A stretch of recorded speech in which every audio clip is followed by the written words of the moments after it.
Good evening, everyone. I'm Bill. This is Late Night on Weird Fantastic Toy Adventures. Thank you, everyone, for joining us tonight. I'm going to bring in my co host, and we're going to get started just as quickly as we can because we have a special guest with us tonight as well. So, everyone, say hello to Motu the Joneser. What's up, everybody? It's Joneser, your favorite comic book guy. So let's do this!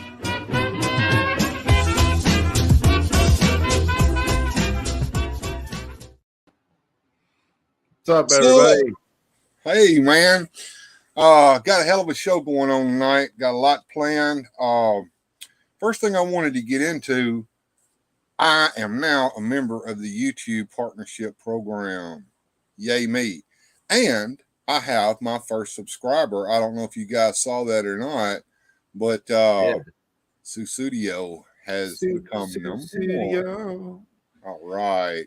Thank you so much. I know you tried to do the Patreon today. Forget Patreon. You're now a YouTube channel member, so we'll be able to hook you up that way as well. So I'll be able to contact you and see what's going on. Now, what I wanted to do is real quick before we get started, I wanted to show this and let everybody know that in order to join the channel, there is a join button over here. Does everyone see the join button there? There we go. Yeah. Blinking. Yeah. And when you click that, you get this up. And you can be a weirdo for $4.99 a month, and you get these loyalty badges that show next to your name, depending upon how long you've been a member. And you get these custom emojis that you can use that I've fixed up for you guys. And the more subscribers I get, the more custom emojis that will be available. Or you can be one of the fantastic ones. For only $9.99 a month, you get early access to new videos, member shout-outs, exclusive member-only videos, and member-only live streams. Now, I was talking to Joneser about this. Once I get some subscribers at this point, I'll do that stuff, but with no subscribers, I'm not doing it except for the Patreons. And but once I get enough subscribers in there, the fantastic ones will have access to all this other stuff. And for $19.99 a month, which that's a lot for a lot of people, but for some folks it's not so much. It's only $20. You can get not only connections on social media, that includes my Discord. Also, you get virtual video collaborations, which means that you can join a StreamYard that's not being broadcast with everyone else that's also a member. Patreons know what I'm talking about. Some of you guys are shy on the camera and don't want to join those, but they sometimes are recorded and you get to see those. You've joined those occasionally, haven't you, Jones? Yes, sir. Yeah, they can be a lot of fun. Sometimes we can watch a movie. We can do all kinds of stuff that copyright won't let us do over there, because nobody's watching us over there. Well, somebody is somewhere, I'm sure, but it's not for the masses. It's only for us there. Right. We are watching ourselves. There's no world view. Correct. So, that out of the way, I want to bring in our first special guest tonight, and that is Mr. Wonderful. And he is going to talk to us about his new display system that he has available. So let's all say hello to Mr. Wonderful. Hey, man. What's going on, Travis? Let me turn on some stuff so folks will know who you are. Awesome. There we go. Mr. Wonderful, the creator of Hexastack. And I was talking to Joneser about Hexastack, and he's kind of wondering about that. And I've seen what it is, and I've looked at it, and it is a fantastic and wonderful display system that I think that everyone should take a look at. Now, I've got your slideshow here. Awesome. And I'm going to bring that up so that we can look at it together.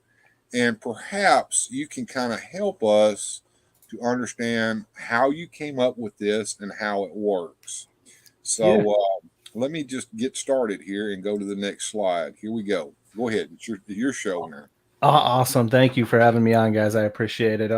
Yeah, so Hexastack, it's a concept that I came up with actually over the last several months. It's something that as a collector of action figures and many different types of action figures, I've always had a hard time storing them, displaying them, because I'm not someone who likes to kind of just look at a shelf and see everything at eye height. The figures, I was always very specific.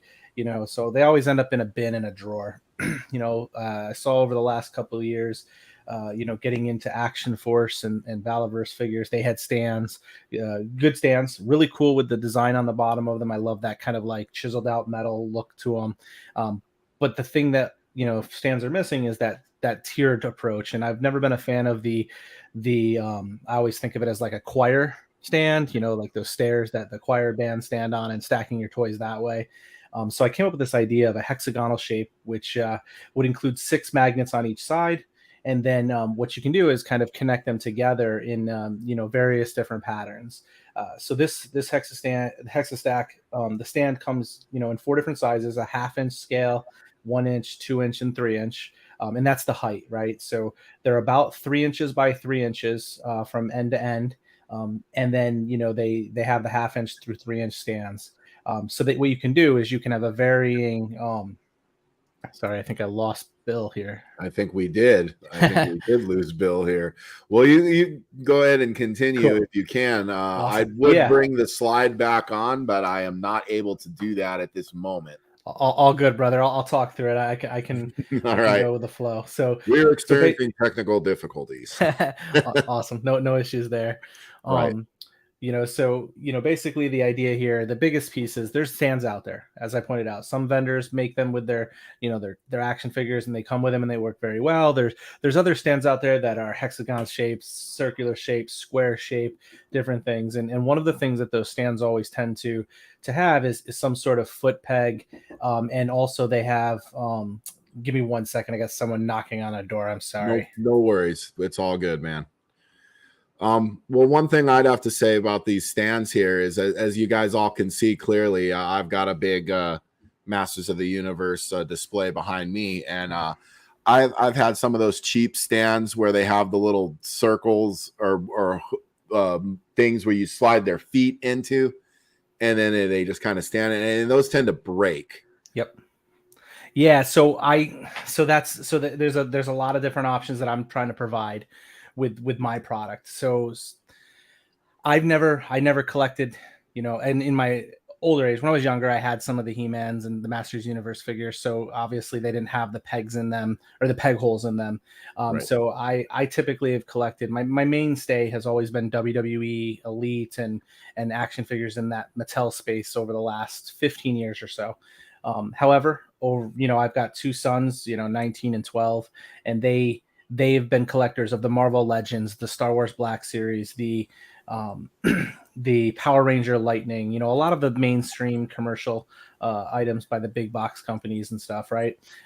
However, over the last couple of years, having fallen in love with the classified G.I. Joes and going, man, that kind of brings back the nostalgia of action figures to me. I started getting into those, and then what I ended up doing was getting those, and then the Valaverse, and getting into these more independent lines and AWOCs and Savage Crucible, things like that, right? So there's so many different peg holes. There are a number of them that use the same, but something for me is well, not every stand works with every figure. Some are loose, some don't work at all. You got to use blue sticky tack, you got to use different things. So I've never been someone that's found a way to display them the best way. So I came up with this idea where you use these magnets to kind of modular system stack your action figures, and do it in a way that you can scale it, but use everything together, and then the other piece to me was, how can I put them in a line so that they're standing above each other little by little? So I came up with the different sizes to make it so it can be really, truly, dynamic in how you design it. Really, everyone's stack could be could be the same, or it could be completely uniquely different based on how you do it. Some people may end up using a lot of 1/2 inch ones, and stop at 3 inches or 3.5 inches and not go much more. And then, it just really allows a lot of flexibility. And with the additional magnets in the top and the bottom, it allows for that, interconnectivity. And as you can see in the 3D image there, you can see that there's that beveled edge so that when they stick into each other, they literally connect to one another. And the magnets are, on the top there, you can see the hole for the magnet. There's one on the bottom that receives it, right? So now you have magnetic stands that are literally interlocked and interconnected with strong enough magnets to help stabilize the system. There's two hexagonal shapes at the top you can see. This from this angle doesn't really give you the best view, but what those are foot peg spots, right? So going back to your point, right, Joneser, is that with the the Masters of the Universe, they don't have pegs, and they use these other stands where it's kind of that foot slip in, and I struggled with that. However, I think I've come up with something, because I don't like the eyesore. I don't like that thing covering someone's foot. It takes away from the figure to me. It takes away from the display. I wasn't going to go down that route of creating something like that. However, on some of the shows I've been on, it was mentioned that, it'd be really good if you had something for those that don't have pegs. And I thought, well, I want to meet everybody where they need to be. And some people obviously have figures that don't have those peg holes. And, as a result, I've come up with a concept that I'm working out. It'll be ready for the Kickstarter, but it'll be a peg that goes in, so that hexagonal shape is a empty space with a magnet at the bottom of the base there. So each one of those hexagonal peg holes there, the foot pegs go in, and those are magnetized. So then you can remove the foot peg. So if you're someone that collects Joes and they use a certain foot peg, that'll fit that. If you have, the He-Man and the Master of the Universe figures, and they don't have peg holes, you can now use those, and they will be those slip ones. But what I'm trying to position on those, I'm trying to focus on printing those in translucent, so that you won't see them as much. So it'd be more of a translucent color. So it kind of meets folks where they need to be. And for someone that's picky like me, that sees those little nuances and goes, darn, I don't like the way that looks. It works. It's functional, but it's sore on the eyes. So what I've tried to do is come up with something that'll solve for that. And additionally, within the Kickstarter, and I'll talk about this when I get to the Kickstarter packages, I'll talk about how you pick your pegs, right? And what type of pegs you can get. But, you can see this is the 1/2 inch, very versatile. The 1 inch stands, and I just use, they're not going to be blue and green and orange. They're going to be a set of standard colors. And then, they are a resin 3D print, but they also can be painted just like any other 3D print that someone chooses to paint it with. So if you wanted to go with a special color scheme that wasn't available in these, it's definitely an option, and it may be offered in another color in the future if I get enough interest in it. But it was just so the visuals stood out a little differently. So covering the 1 inch stands, I think I spoke to everything on there. The 2 inch stands, again, are very similar to the 1 and the 1/2 inch. The 3 inch stand is a slightly more unique stand. And that's this one. And I only show this in 2 colors, so it really stands out. Is you have the yellow one, which is your 3 inch stand. So it's no different than the other ones with all the peg connectors and such, with the exception of taking out that space in the middle. Is wasted, right? If I just printed that big block there, you're either going to have a hollow unit, which has like a grid structure inside it to help stabilize it. Or I thought, what if we opened it up and put a slide out drawer in there that you can store the accessories of the action figure standing on the top? That's smart. Exactly. So that's where the 3 inch stand stands out a little different than the others. It ends up being your back, and you can still stack a 1/2 inch one on top, or you could stand a 3 inch one on top and have 2 3 inch ones if you had a shelf space big enough for that.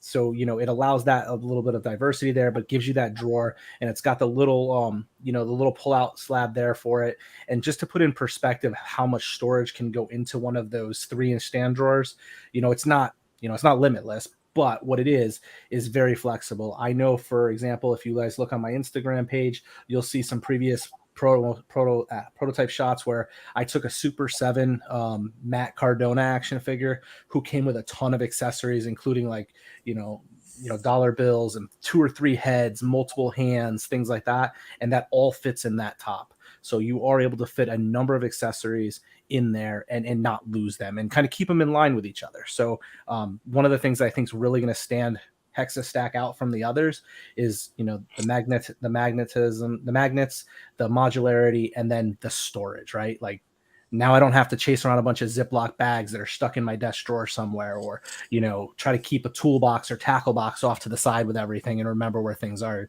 It's right in itself, which is, to me, a huge benefit. And so do you have this, is there a patent on this, or are you? It's patent pending on the Hexa stack. Yes. As soon as and I'm going to give credit where credit is due. I came up with the idea. And I joke, right? So this is a true story.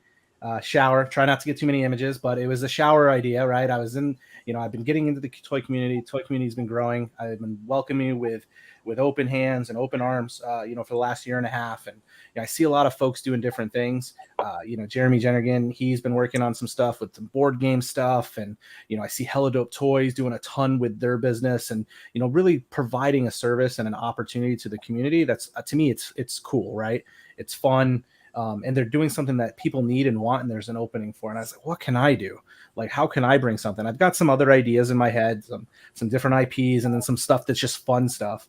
But I was like, this wasn't even on my radar. I've been messing with 3D printing for a long time. It's something I've always enjoyed doing, going back to like the customization of just action figures, accessories, and stuff. And, what I ended up doing was I was in there and I dropped something off one of the shelves and it hit the floor, and it just made me think, like, at the time, like, wait, crap falls off the shelves all the time when you're, in the office on your action figures, because they don't stand up well, they don't display well. So came up with this idea, started bouncing it around, started designing it. And then I messaged Jeremy and mentioned it to him. And he's like, dude, it sounds like a good idea. Bounce it off some more people. But then if this is real and it picks up steam, you're going to want to get a patent. You're going to want to get everything set up. So like before he and I finished that conversation that evening, I was like, submitted my patent, submitted my LLC, had everything wrapped up. I've run into some bumps with the LLC, which is kind of pushing dates around for when I have the Kickstarter launch. I was originally targeting 6/20, taking me a little bit longer to get my wings under, get the air under my sails, to get things developed and prototyped out, to make sure I have everything I need. And then, some delays with the banking account for the business account this past week, and getting approved on Kickstarter. But I'm targeting 7/10 right now. And I'm hoping to not have to push that date. But my expectation is to go July 10th live. So a little bit later than I originally wanted to, on the 20th and then the 1st of July. But pushing hard for that 7/10. Right now, I'm in the process of, I've got 32 boxes, as you see on the screen right here in the starter kit prototype. I've got 32 of those, and I'm filling them, actively printing them now. The printing equipment you see behind me is kind of my lower, test samples equipment. I have additional equipment down in my basement that I've recently set up, that I'm running my starter packs and prototypes from. Just wanted to get those configured and tested and ready. So those machines are all set. I'm running off some of those batches, and then I'm going to be sending out some demo. I call them demo packs because they're not going to be full starter kit prototypes. Because the starter kit, is 2 stands for 1/2 inch, one for 1 inch. 2 1 inch, 1 2 inch, 1 3 inch, and then the 12-foot pegs of your choice that fit the type of figures that you look for.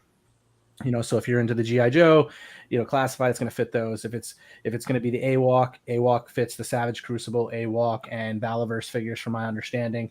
I know it fits the AWOC and the Valaverse, so it's you're going to be able to pick which one you want for that starter pack. You're going to get 12 of them, so you're going to get one for each each one of the stands. So there's 6 stands. You're going to get 12-foot pegs, so you have one for every hole. Now I got a question here. Yes, sir. In the classic Teenage Mutant Ninja Turtles line, I'm not sure if they had peg holes, but I do know that their feet were like different sizes sometimes. Like sometimes they had 2 flat feet, or they had one where it had a bent foot, and whatnot. And so would there be a way to tackle that? I'd have to see them. It's been a while since I've seen some of those classic ones. I'm not opposed to doing it. I can definitely, if it can be modeled, I can make it, right? Like I have no concerns in my ability to make it. And the fact that I'm making the stand, and this is something I've told everybody that's listened to me, right, is I'm making these myself. I've designed them myself. I'm not paying anyone else to do this. I've done this all on my own. Long term, I'd like to get them factory made, right? But that's going to take some time. I need to build up the resources. Every dollar I make off the Kickstarter is going to fund and produce the units that end up in people's hands. And any revenue that's made off of it is going to go back into Hexastack to eventually get molds in a factory so that they can be produced in a factory. The caveat there is that I'm making these myself. I've designed them myself. I'm not paying anyone else to do this. I've got this my goal is to do it in a way that's one, price effective for the customer, because I want to give back to them in a way that's effective and cheap. And this is an accessory, it's not a toy. It's not a toy. People spend their money on toys. This is a way to display your toys, your action figures, things like that. So I want to make sure I recognize it and the consumer recognizes they're just getting something as an add-on that's going to help provide them the really nice displays, things like that. But the idea is that these molds are going to cost money to produce. And in doing so, I'm going to ensure that whatever I produce at a factory level is going to be interconnected with everything that's developed at the resin 3D print level. And you're not going to be like, oh, that's Hexastack version 1 versus Hexastack version 2.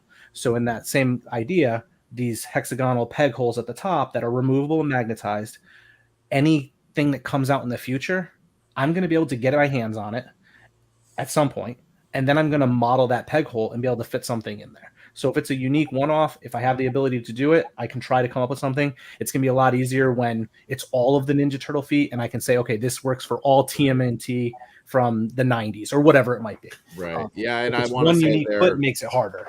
I want to say they're pretty diverse with how their feet are set, but you got my brain thinking of those when you had that bit about where it stores the extra accessories, because some of those classic Ninja Turtles came with like a whole rack full of stuff. So that's really cool, and something that I'm working on that isn't ready yet, but I'm hoping to have it as a my goal. It may not make the Kickstarter. I've got to get the prototypes out for it, but my goal is, those armory racks you see. I've seen stuff. I don't know the vendor who makes them, but I know like Grid.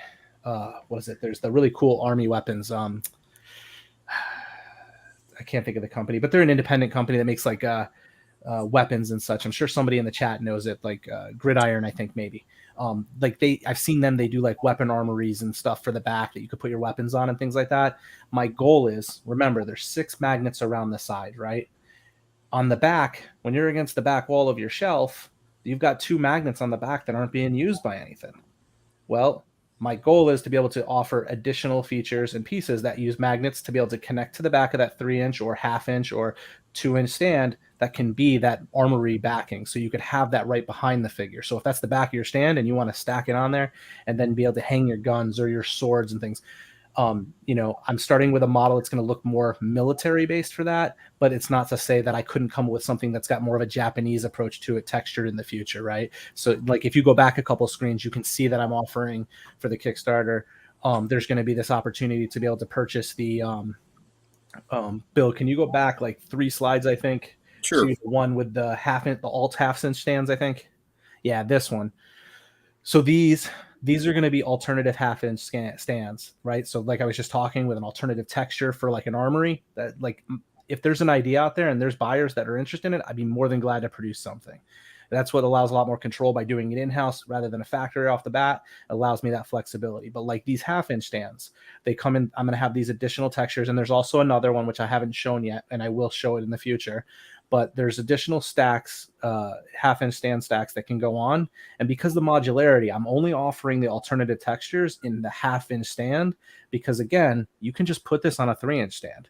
You don't have to buy a 3-inch stand with a special texture on the top if you want to have all of them be stone or all of them be brick or wooden style. You can to fit your type of figure or the figures that you're using, you can just buy the 1/2-inch ones and put those on the top of everything, right? So now you don't have to replace your whole unit. And I know you can't see it in this diagram in these models, but these will also have the same peg hole removable pieces where you can put in any foot peg that you're looking for that fits the style that you're collecting and trying to display.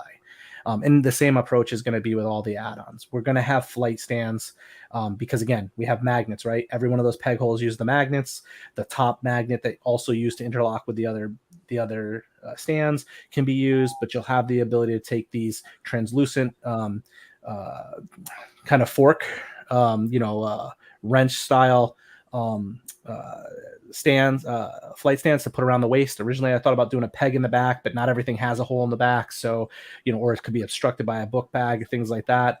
I've gone with the waist one, so it can go around the waist, so you can have Storm fly over the rest of the X-Men or, something like that. So That is coming. That will be part of the Kickstarter. It's not seen in the visuals that I have here today, because I'm trying to keep I'm talking about it, but I'm not showing it all, so that there's something that people, when they see it, they're like, oh, this is going to be great. Or when you see the commercial that's going to be, part of the Kickstarter, when that video comes and you see the figures displayed, it's like, oh wow, it went from being like this crappy, lower level, everything displayed on the same level, to this really cool, tiered thing with a bunch of different features. So there will be flight stands. And I've also added things like,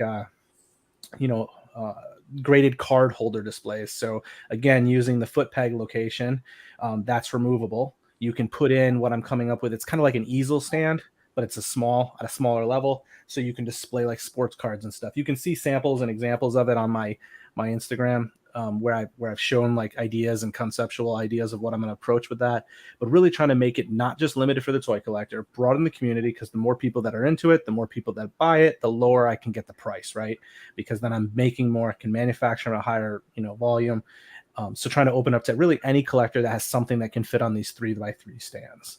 So like say I had a Marvel Legends Deadpool or Wolverine or something, and then I wanted to put them on one of your stands, and then I also just happened to have the Marvel card that goes with Deadpool or whatever, then he would be friends with that stand, and then we could really have a cool display going on. Yeah, with the card and the figure working together. Exactly. Yeah, exactly. You could put like one of those. Yeah, you can put your card right on there. Maybe you got a graded 92 Wolverine from those back in the 90s Marvel cards that every kid my age at the time was collecting. I got a pile of them. And then gave them away and wishes he had them to this day. But like, if you have that and you want to put that next to the, that retro card, Wolverine that they're selling over at Helidope there and stuff, right? Like, you could go ahead and get one of those and put it on display, have his claws coming out, and have that card right next to it, right? No, exactly. that really paints the picture there, and I think that'll appeal to a lot, especially these Marvel Legends fans that have those type of items. Yep. Other thing is like, like there's a lot of the Joes, right? Like they have those, they have the file cards, right? So I've got again, the top of the magnet, right? If you look at that 1/2 inch stand, or you look at any of those stands, right? There's that circle at the front. That's a magnet.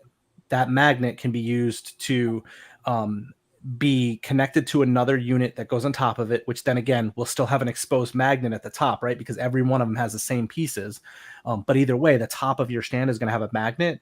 And I do have a it's hard to see because this is an early prototype, but I've got this little piece here. It's like a diagonal like a triangular thing. And I've been finishing up. This is an older one. I have some more down in the basement, but basically what this is a way so you can slide in like, a card stock or something. You're not limited because it has and it has a magnet hole on the bottom. So you put the magnet right in and it sits on that top magnet. So now if you had like, the X-Men logo or, Deadpool logo or something on cardstock, and it's, fits right in there. You can slide that right in to give more to your design. Those classic Ninja Turtle toys that I was talking about, those had like file cards or profile cards, just like the G.I. Joes. And I clipped them out as a kid and kept, Bebop's card and Raphael's card. And so, I mean, that would be a real neat companion piece for the stand there with the figure and the card. And I mean, man, you could really get some really neat displays going on with this setup. Yeah, and again, that's not it, right? Like, because there's things like sports cards, there's other things, right? Maybe you don't collect cards in cases and you just have some cards that are like, the X-Men ones, or maybe you have file cards, right? So on those, 3-inch stands, are a little bit taller, right? They still have a magnet at the bottom of the base. I've got some ideas jotted down. They're not ready yet, but I don't want to say picture frames, but again, another piece that can go to the front of that 3-inch stand. So maybe you just have a bunch of 3-inch stands and you want to like put it there so that you can display a card in there or something. So there's a lot of flexibility, and like the whole idea behind the entire Hexastack is it's limitless. Right? You're not tied to a certain stand. You're not tied to a certain modular connect component. I've seen other ones out there where they sell very similar and they use the same hexagonal shape, right? But like, it's like a level 1 tier followed by a level 2 tier followed by a level 3 tier, but they're glued or adhesed together, or they're just manufactured in one piece. And that looks cool. But what if I don't want to display it that way? Well, even those old He-Mans had the mini comics that came with them too. You know, and I mean that would be a neat thing too for it to be able to slide right in there with the other bits. So when you go live with this thing, how is one? Say I want to buy a whole bunch of these off of you. Yep. Where do I go? What do I do? How do I pay? So I'm going Kickstarter. So we're gonna have a Kickstarter, and I'm gonna give. And I told everyone this. I said I'm trying to keep it between $20 and $30 right now. And I'm gonna tell this to everybody right now. The price point I have at is at $30. I hate being the guy that's like at the top of the window of where he said it was gonna be, but up until yesterday, I couldn't do it for any cheaper. I say up until yesterday. So I've been telling everybody for the starter pack, the one you see right there is $30. Comes with 6 stands, comes with all the pegs, and it's the pegs of your choosing, right? So it's if you're the X-Men, the Marvel Legends, you're the G.I. Joe, whatever, it's going to be that. So every starter pack gets their own set. I'm also going to have a number of accessory packs where I just sell the 1/2-inch stands, just sell the 1-inch stands. There's going to be a number of different add-ons and options. The same thing with the flight stands. I don't have all the pricing finalized for the other units, but I'm trying to keep them as cheap as possible. And the cheapest time you're going to be able to get them is from the Kickstarter. All right, is the Kickstarter live? It's not. July. I think you were off on that at the time, Bill. But originally I was targeting the 20th of June. Unfortunately, we pushed back a little bit. I was going for July 1st, but I was just informed yesterday that some stuff had fallen through with setting up the business account, and Kickstarter wants it has to be registered to the business account. Like if I can't switch it. It has to be what I do when I push it forward, from my understanding. So I'm just getting that all finalized, and it takes like 3 days, 4 days for that. And the bank account stuff, I'm still waiting to get it back from Chase. Once all that's aligned, I'm hoping that everything will be shored up in time so that I can still go on the 10th of July. And that's the date I'm kind of sticking to. Like if it gets ready sooner, that's great. But I don't think I'm going to push sooner than the 10th, because that's just kind of what I've been telling people as of, the last couple of days. So July 10th, it'll go live. You'll be able to do the starter kits. There'll be some, obviously some unlocks that could happen if we hit different tiers. But everything you guys see on this slide deck that I'm showing is going to be there. Again, the 1/2-inch all the way to the 3 inches are guaranteed. The alternative stands, I'm sure we'll hit enough to get those available to people. And then what I'm looking at doing, like I said, remember I said it's $30 was the price point. I actually think I might be able to bring that price down for some folks. I'm looking at potentially doing some early backers. And providing the opportunity for some early backers to get a little bit discounted, as I may have found a lower cost to the magnets that I didn't previously have available to me. And that only came up in the last 24 hours. And if that works out, I've currently got some en route to my home. If those come in time, they're supposed to be here tomorrow. I'm going to reformulate a couple of these stands. I'm going to test out these magnets, and if they work as good as the ones I had done previously, I'm going to be able to lower the price on everything, which is going to be great because, again, I'm not trying to get rich off this. I have a full-time job that I absolutely love, keeps me plenty busy during the day. This is something I want to do because I love my passion for my action figures. The community is awesome, and I love the challenge of trying to build something. So this is really exciting to me, and if I can do it and give folks an accessory, again, I recognize it's not a toy. I recognize that people are out there paying $30 a figure right now, $25 a figure. It's not cheap. My hope is that folks recognize the benefit of these and, want to enhance their displays. And from all the shows I've picked up on the last year or two, I see in the backgrounds, my room's a mess. I've got some shelving coming from you don't know what a mess is till you look at this crap in you guys will see my displays coming here shortly once I get my shelving for my Kias delivered in a week or two, but you'll start seeing that, and then you'll see some prototype Hexa stack in the back and everything. But I'm hoping that folks will recognize and acknowledge that there's a benefit for them. And obviously I want as many people to get in on it as they can. I think it offers a ton for folks that are into the collecting experience and that display. And I'm an advocate for letting your plastic breathe. I do not like keeping things in box. I think it should all breathe. I see some boxes back there on Joneser's wall, but they come out once in a while. That's the best thing about that Masterverse packaging is the toy can slide right out and it can slide right back in.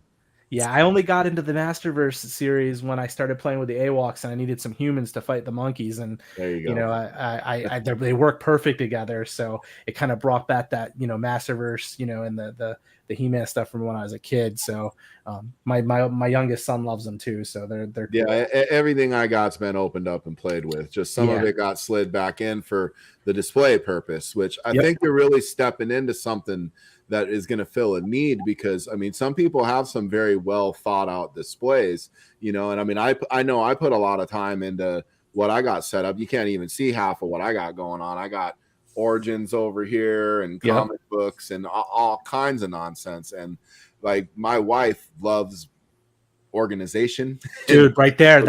This is where it comes from, man. Like, my wife's all about that. Yeah, so. This is gonna, really appeal to people with OCD and who want to have their displays really pop. And if you could slide in the cards or the little cutout cardboard cue cards or the whatever, if you can really make these things work, I mean, people are gonna jump all over this. At least I think so. What I will say is the community has been very positive and supportive.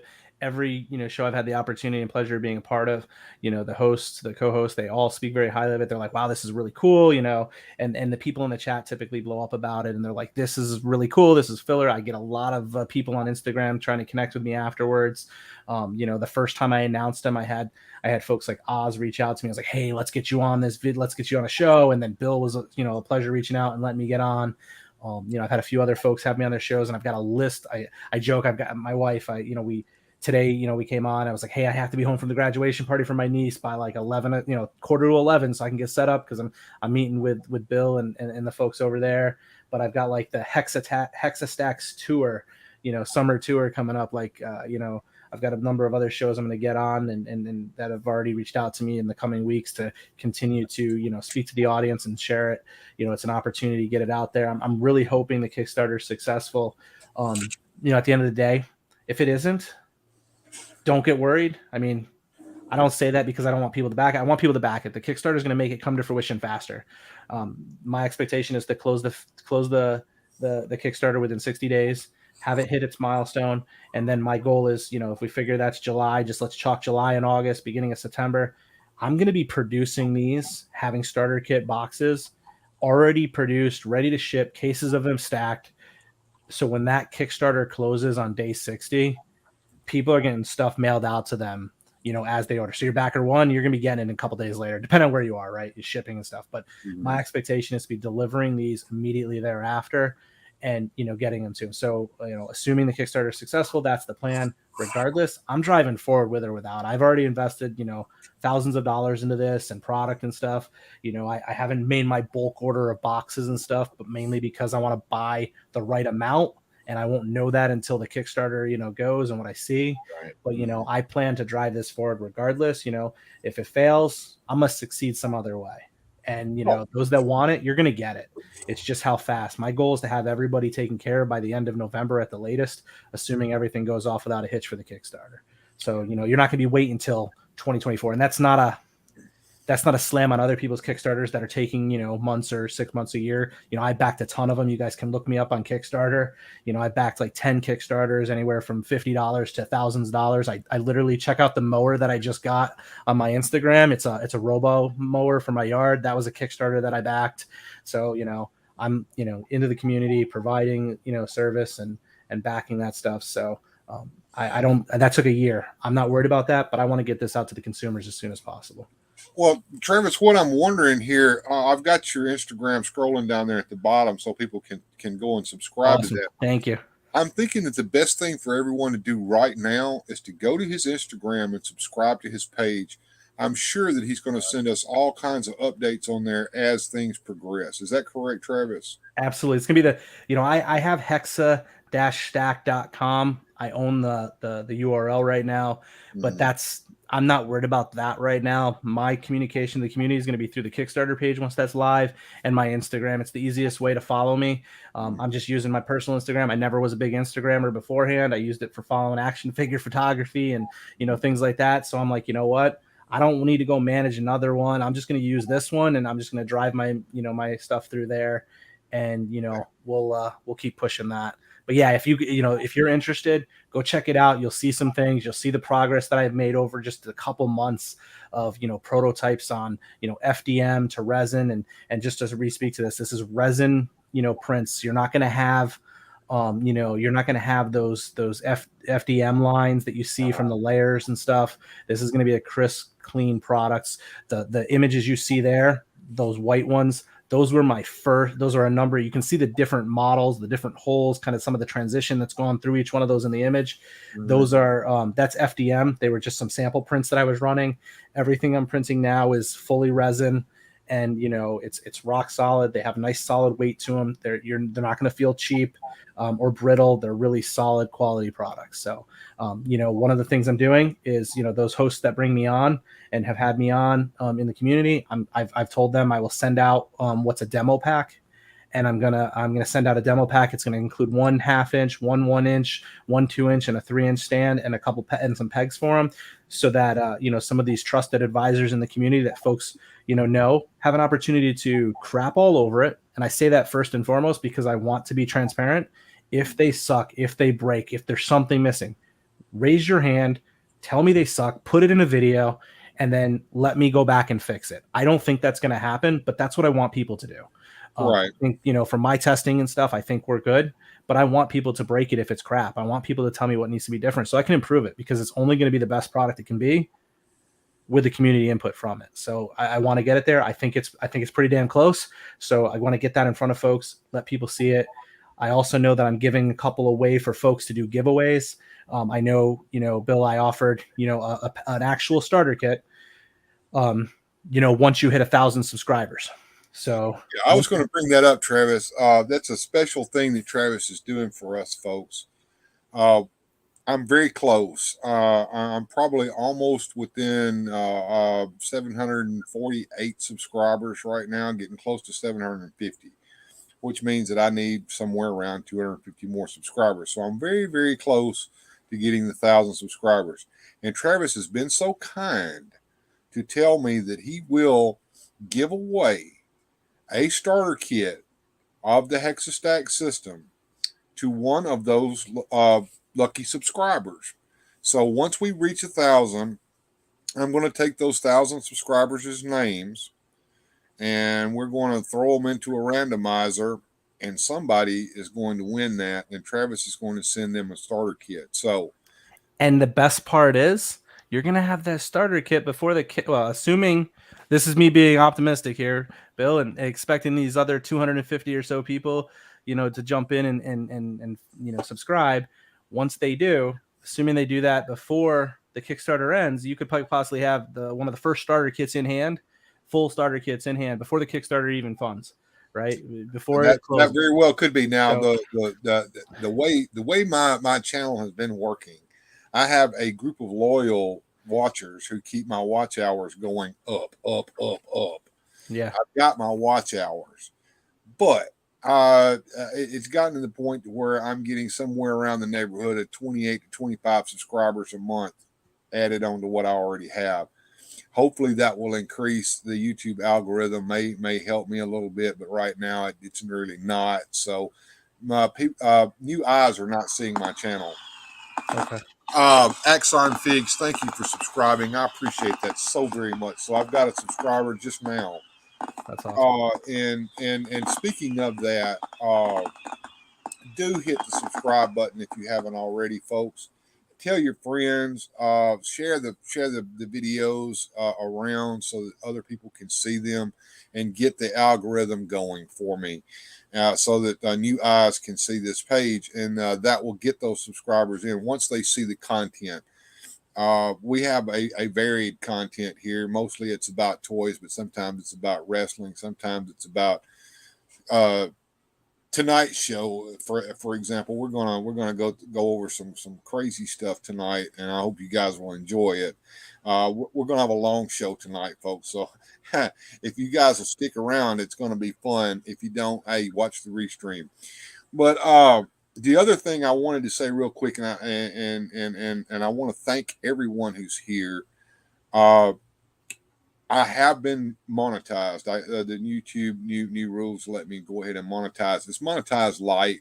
So I can't do ads, and really won't probably be able to do much of that, especially on live streams, because my live streams tend to have copyright content in it from time to time that gives me an ID strike, which is not a true strike, but it keeps you from being monetized. But what we can do to overcome that is we can do this the Streamlab tips, or now I can do super chats.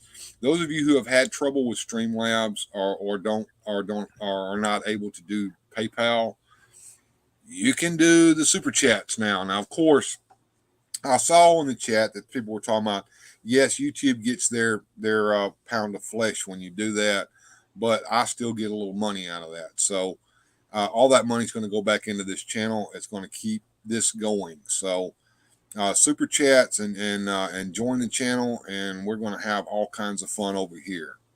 And thank you for indulging me there for a second, Travis. Oh man, this is your place. You're just giving me an opportunity to do what I do best, which is I can talk to a wall for hours and it doesn't have to say anything back. And you guys are more entertaining than the wall. So thank you. I appreciate the platform just to speak to something that I'm very passionate about. Now, one thing I'm going to bring up is years ago, many years ago, and these things are worth a lot of money now. The Ultrarama display system came out, and I don't know if any of you guys are aware of that. If you go over to my blog, you'll see them occasionally over there. What's it called?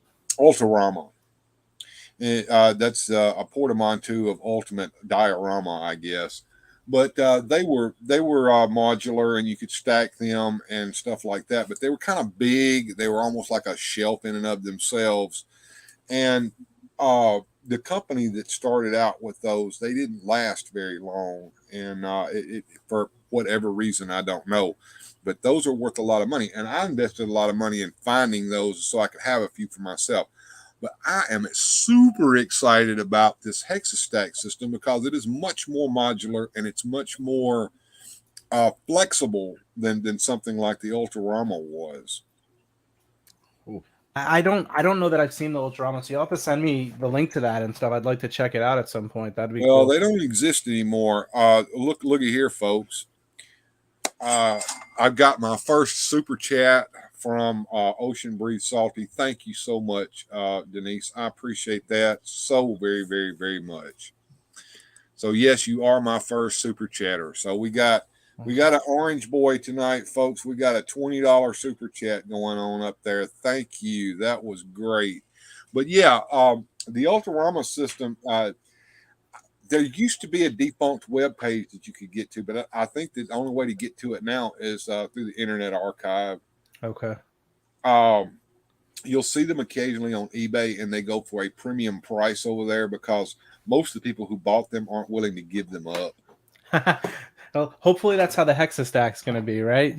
Right. Get those, and I hope that the Hexastack blows up, and that everybody that wants one gets one, and that anybody who comes into the toy community who doesn't have a Hexastack will have a chance to get one, and that it doesn't become a collector's item on eBay because you're not around anymore. So, that's why that other one's expensive, because you can't find it. They went belly up.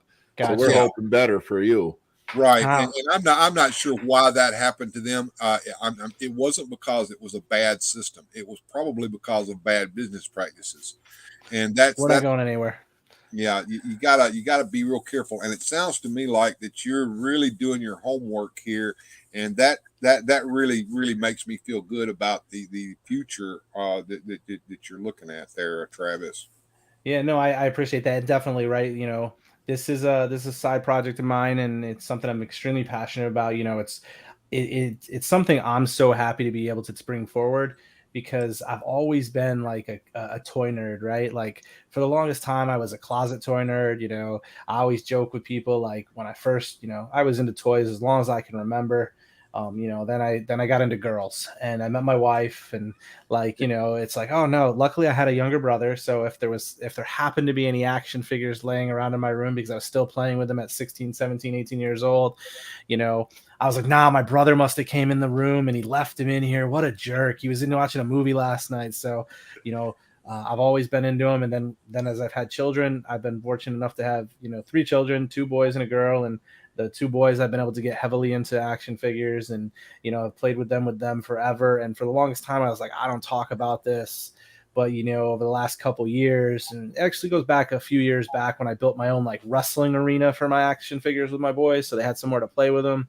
And then it got more like, I don't care. Like, I just enjoy the hell out of this stuff, and it's fun. And like, some people paint, some people like do like porcelain stuff, and I like toys. It's like art. It's such cool stuff. If it's tied to a IP that I'm passionate about and I love, like whether it be a comic or a movie or a television show, cartoon growing up, or a game. The Jada Toys is coming out with some really cool stuff right now. I'm a huge I loved Mega Man when I was a kid, so seeing those things, like, it's all art. Like, and for a long time, I kept it just to the wrestlers, and now it's like, I just got this in the mail. I haven't even opened it. I don't know if I'm gonna open it, but like, this just came in the mail today, and like, I was always all about the WWE stuff, but I just got this in the mail. It's still sealed, but this is that the Four Horsemen. I'm not even gonna try to pronounce it, but it's the Monkey King, and it's really cool looking. I've seen a lot of unboxings and stuff.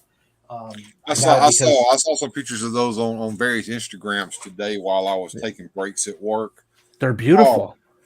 Now, before we go on, something that I did not do that I usually do at the start of the show, because I know that we had a short period of time with you, which you can stay as long as you want. Thank you. I appreciate it. But we're almost reaching the hour mark. I really need to shout these people out. Please. Bjorn Jorgensen says, Shambolics to everybody. Good to see you, Bjorn. They came in really, really early tonight to say hello.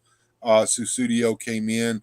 She is my first channel member. Thank you, Susudio. Johnny Sorensen, who is waiting patiently in the green room, he's going to help us lampoon these videos that we're going to watch later. Manic Plastic Toy Shop, a.k.a. Michael Purvis, is here. And Pop Actor Rick showed up. Good to see you, Pop Actor. We have Shaitan's Hammer, who came in to say hello to everyone. And, of course, Adam over at Radical Toys came by. Mr. Eldor is here. Miss Carol is here. Hey, guys, she says. Cobweb Collector came in. Good to see you. Our friend Carl Gojatron is here. 47% weird, 53% fantastic. All right, so it will be an adventure. 100%. 100% adventurous. That's true. OBS is here. She says hello to everyone. Zazel stopped by to say howdy to everybody. Bjorn says that he had an exhausting day at work. I guess Fat Jesus was on his ass over there, so we don't know. Jesus. Might not make the full show. Radical Toy said he has his first member, but Bill doesn't. YouTube take 30%. Wouldn't Patreon be a better deal? Yes, it will be. Patreon is a much better deal than YouTube. But here's the deal. Patreon can be kind of an ass at times. It's kind of hard to navigate for some folks. If you don't have a PayPal right now, it's kind of hard to join. I know that's the case over at Streamlabs.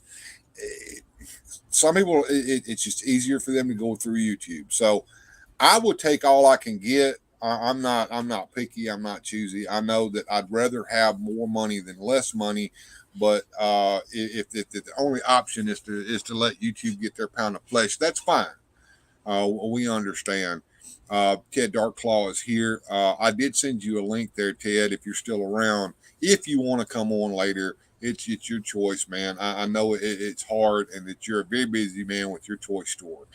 And I bet you Ted is just itching at the bit to get one of those Hexastack systems for himself, and maybe even to be a distributor for you whenever.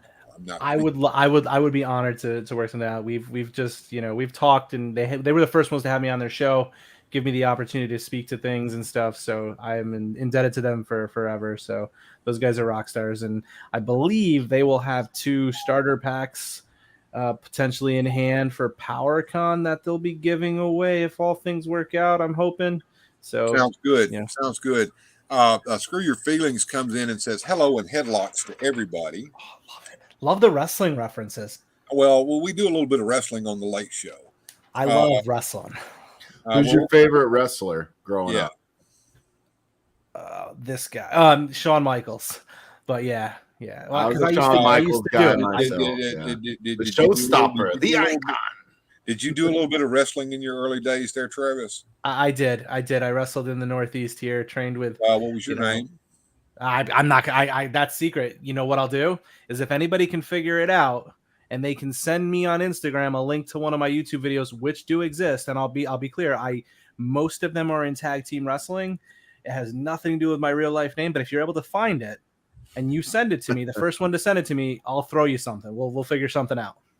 Challenge accepted. Challenge accepted. Right. All right. There we go, folks. But if you do that, you have to be following me on Instagram, and you have to be subscribed to Weird Fantastic Toy Adventures. Well, check and check. There we go. So there you go. You got some stipulations in that. Very good. Thank you, sir. Yeah, absolutely, brother. OBS says I have too much monthly to keep track of. I'd rather just toss some money when I have it. And you know what? She has been very good about tossing me a little money here and there. One time she sent me some money in the mail. Can you believe that? So, Bill, I'm not surprised at all that Sue Studio or OBS is your first in both of these arenas here. That doesn't surprise me at all. They've been very loyal to you. These girls have been very loyal to me from the very beginning, and they are treasured. So yes, they very much are. We have a random diorama here. What's up, everyone? I haven't seen you in the chat before. It's good to see you, sir. If it's new and new for you, hit that subscribe button if on your way out. Can I mention? Radnom, as we refer to him, just going back to an inside joke. He's awesome, dude. Great. He has a great stream where he goes through doing a lot of diorama stuff, and he had one last night. I was able to shadow in, and he's very interactive, answers questions. You got a YouTube channel? Yeah, he does. Rolando, get him on the in the chat there, his YouTube channel for me, please, sir. Thank you.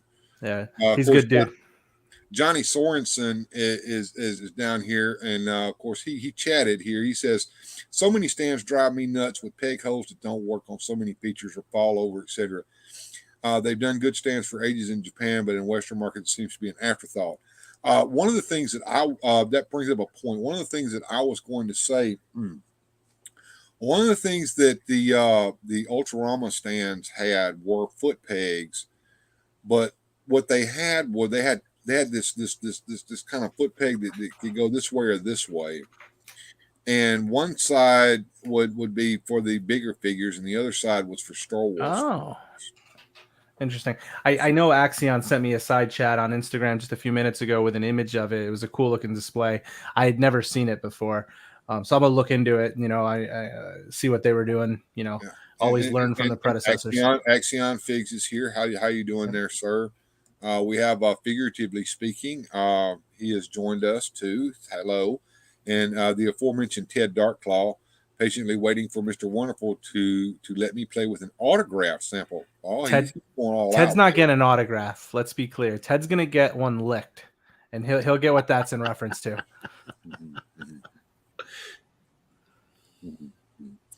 And of course, there's my first super chatter there. OBS, thank you, ma'am. I appreciate that. And of course, Rolando Flores came in the house, and he said hello to everyone. And he also put your Instagram up in the chat because that's what Rolando does. He is one of the best at making sure that everything goes well in the live chats. Speaking of which, let's try to catch up here. I'm going to run down here to the bottom and see who all's here. Let's see.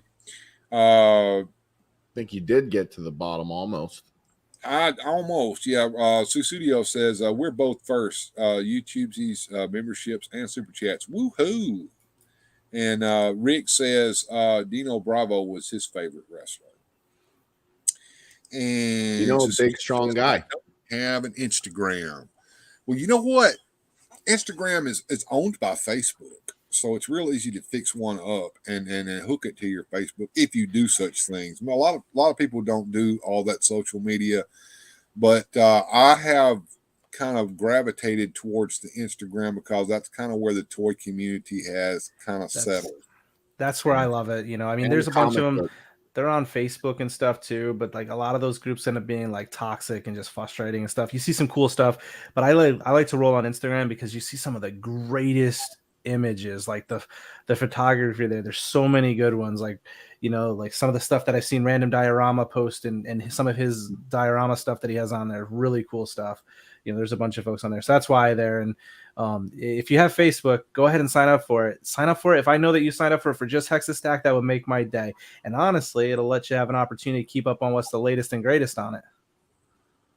Yeah, and you make a good point about the toxicity in some of these groups, because I follow a lot of the comic book ones, and Facebook, all they do is argue and fight and pick on each other. Whereas Instagram, it's all chill.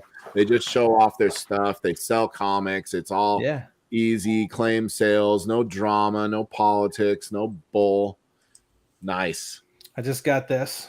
I got to keep up with it. There's a book reading going on with Jeremy Jernigan and Chad. It's Chad over there on one of their channels, and they were doing it. So I was like, I know Gino Hernandez, pop actor. I do Gino Hernandez. Great wrestler. Sorry, I didn't mean to cut you off. No, you're good, brother. I had to respond to that comment. No, you're good. Johnny wants to know, is there any plans for Flow? Yeah, Johnny wasn't listening because he's been doing other things down there. Yes, he does. He's got a lot of different parts that he's talking about making. He's also talking about making some action feature separate packs, little packs of different things, right, Travis? Yeah, there'll be the ability to once it's all like, add-ons. You know, some of it'll be through Kickstarter, some of it I'm keeping it as a surprise for the Kickstarter as stretch goals, and then, you know, once we go to retail and stuff after the fact, you know, and we're not doing the Kickstarter, there'll be some additional add-ons, but everything will be connected, everything will work within the space of Hexastack. It's like I said, it's not going to be Hexastack 1, Hexastack 2. Like, it's all like, you know, it's waves, right? Like, hey, this is going to get released. If there's a big demand for something, someone's like, man, it's missing this. You know, it's all an option. So, you know, there might become a point where someone says, hey, we want a 3-inch stand or a 4-inch stand. We just want the top to come off and the whole thing to be a bucket to drop stuff in. Maybe that's the route. You know, maybe folks find themselves, you know, taking a 1-inch stand and a 3-inch stand together, and, you know, they're constantly, you know, stacking those as their back row, and that tends to be a common configuration. Maybe we look at, you know, making that top removable and it's a whole bucket just to contain a bunch of crap. So, you know, a ton of ideas. It's very flexible, but the flight stand originally was going to be a peg in the back, but we're going to go with like a clamp, like a C-clamp type approach to it. It allows the most flexibility from, you know, Joe's to AWOCs, to the Marvel Legends, to, you know, some other, you know, unknown figure at this point that I don't even know people are collecting.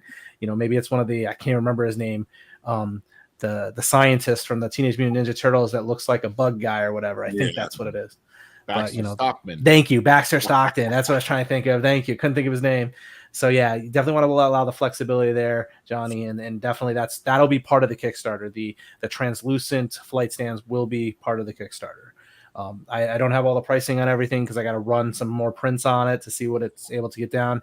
But as I will say, and I'll continue to say, and it's going to sound like I'm beating a dead horse, I'm keeping them as cheap as possible. I'm not trying to get rich here. This is not trying to put my kids through college. This is just something I'm passionate about. I find fun, and I just want to enjoy, and I want to put it in people's hands. And I fully recognize that I know me, I'm a consumer. If you can tell me I can get my, you know, Valaverse or my G.I. Joe guy for $25, or I can buy a 6-pack of stands for $30 or whatever it is, I'm going to go with my action figure. So I want to make sure I'm keeping the price point fair so that, you know, folks are able to get what they need to go with what they want. And I look at Hexastack as more of a need. I think a display system is it's like a play set, or it's like anything. And one of the things that collectors have a hard time doing is finding different good ways to display their collection, especially out of box. Right. So I think that an investment in a good display system is a good thing. So I don't think you have anything to worry about there with trying to compete with the toys themselves when it comes to that. No, one of my favorite things to do if someone ever comes over and comes into my little basement domain is to show off what I got. So if you've got something that enhances that, I think that appeals to a lot of collectors because we want to show people what we have as collectors. And we want it to look nice when we do it. Yes. And this is one way to do that. Yeah, you don't want to pull it out of the box or the tackle box like you were talking about, or the sandwich baggies, or the you know what I mean. You want to have it plastic tub with figures all in. Yep, that's the plan, man. Right behind me, right? So just above that FDM printer there, I've got a bunch of those shelves that are coming in from IKEA. It's supposed to be here in a couple weeks, and you're gonna see Hexastack stands stacking guys up on top of it, and you probably see a ton of wrestlers because that's what I have the most of. But I have tackle boxes, toolboxes that I've collected from Walmart or Lowe's that are full of my GI Joes and my Valaverse figures, my Army Builders guys, and those guys are all going to be going up on the wall here behind me and why not, right? I've got a bunch of these prototype ones that I've been building, so I'm going to start throwing those up there and get my stuff on display because your plastic should breathe.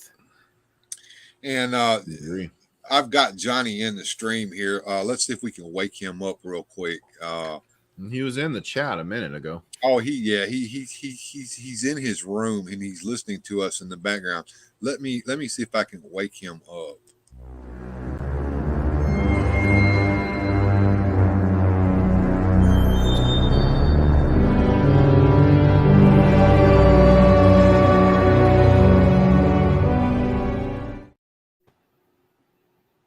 Wah, wah, wah. Hey, there he is. There he is. It's good to see you, Johnny.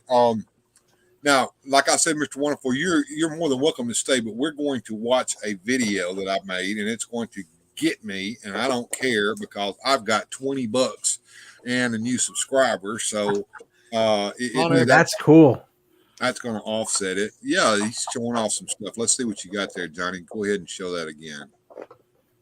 It's just a Sonic toy, just pretty typical. You got your stand thing, accessories. And you got something under the bottom to hold stuff. And of course, the Hexastack system is going to come with something very similar to that from what we saw. Yeah, if I could get stuff like that for Western figures, I don't know, fucking Legends, He-Man, whatever, be good.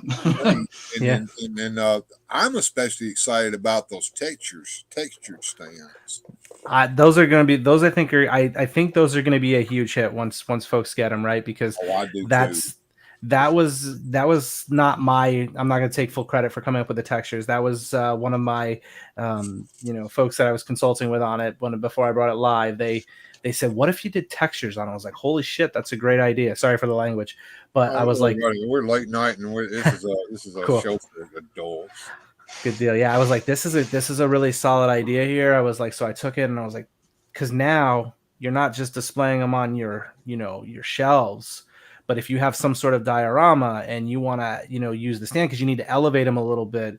Well, you have that opportunity to, if you want to paint it in a color that matches the diorama, but then you want to have that texture on top to make it look and feel like they're on wood or cement or some sort of stone. Or I like it. My favorite are the ones that look like the broken rock. Like, to me, I just picture my AWOCs on those all the time because it just seems like it kind of falls together well. So I think those are going to be really cool. I think the textures, and I think the storage is going to be what's like, that's what's going to draw people in, I think, right off the rip.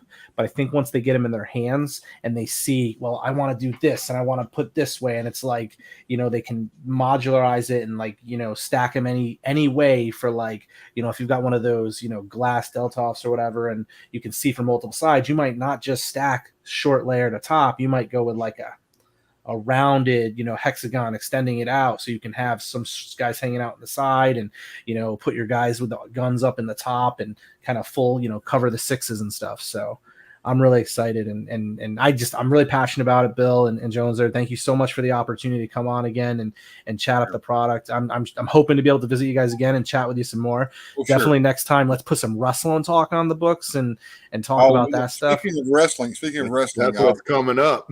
Oh, okay. That's coming up. Cool, man. I'm hoping that you'll stick around for this. We're going to see something that happened in Memphis, Tennessee on Memphis Studio Wrestling on Channel 5 with Tojo Yamamoto. And it's a little long, folks, but it must be watched. At the time, it was probably one of the most. It had the most heat that I've ever seen in a while, and it was great. And I know everyone knows who Tojo Yamamoto is. I hope anyway. I know me some Tojo. Whoa! Time out. I just saw a shake of the head over there from the Mr. Wonderful, a former wrestler himself. Oh, I know who he is. Google. You might be a little before your time. Yeah, Yeah. He 92 is when he passed, so that's a little bit before my time. Right. My time typically would be late 70s, really in the 80s, all through the 90s and beyond. So he's a little bit before my time as to what I would have been paying attention to. But seeing him in the name, I definitely recognize it, but just not very close to his work. All right. Well, today I have put together a little video that I call "Don't You Trust No Dirty Tojo Yamamoto." And Tojo was notoriously not only just evil, but he was clever, very clever, and he was kind of dirty. So let's watch this, and especially watch Lance Russell. Lance Russell, yes, sir. Go ahead, Mr. Warner. Before you do that, I'm gonna jump off. I'm gonna take it on my phone. I'm not disappearing. I'll be following in the chat and stuff, but I'm gonna drop off the camera. So I just want to give a wave and a thank you to everyone. I appreciate you guys. Everyone, follow me. Give the subscriptions to Weird Fantastic. Let's get his show, to 1,000. You'll get one of the first production, quality full starter kits there. Sent you maybe some extra stickers and some other stuff in there. Give that subscribe if you're not subscribing. I see 13 people in here, 13 likes. I think that's what the number I'm seeing. But keep driving Bill's show up here. These guys are doing awesome. Thank you guys, and I'll be around. Thank you for being here, Travis, and we appreciate you, sir. It was fun talking to you, sir. You take care. Thanks, guys. All right, and here we go, folks. We're going to watch some "Don't You Trust No Dirty Tojo Yamamoto."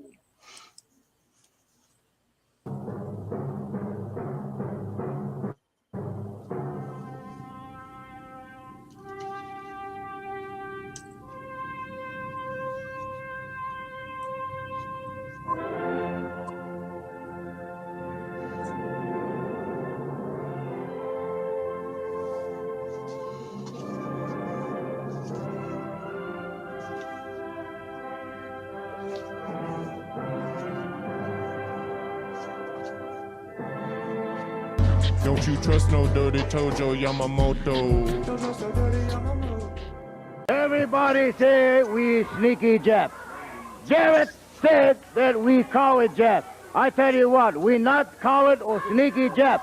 We are Imperial Supreme Japanese. We tell you now. I'm going to do now. If Jeff Jarrett comes in the TV today, I'm going to beat him up, and I'm going to paint his back yellow streak, and I'm going to beat his back with his belt like a dog. And you don't need that paint in there. Why don't you just get it out of here? Jarrett, bring his retarded son. I tell you what, I'm going to beat him up with his bull whip and whack him in his back. Then he is a yellow because he look like a dog anyway. He look like a yellow dog. Yeah, you just keep making comments about Jerry Jarrett. But now my two imperial wrestlers going in there. We're going to beat them like a dog, and we're going to paint the yellow streak behind their back. It's my show. Go. Why don't you guys just leave the paint? Tojo, take the paint out of here. Now, you don't need that paint in here. Boy, I'll tell you what, he's already cost Tracy Smothers his Mid-America title today. Brings in a bucket of paint in the belt. Okay, Davey, we're big foot to the side of Jeff Jameson, and they pound down on him. Jeff Jarrett, Pat Tanaka out here. Oh, no! Jeff! Oh, why? Pardon me for laughing. I gotta tell you. Stop it? Yeah, they're stopping them. Uh-oh. Referee has just stopped the match. Okay, come on, come on.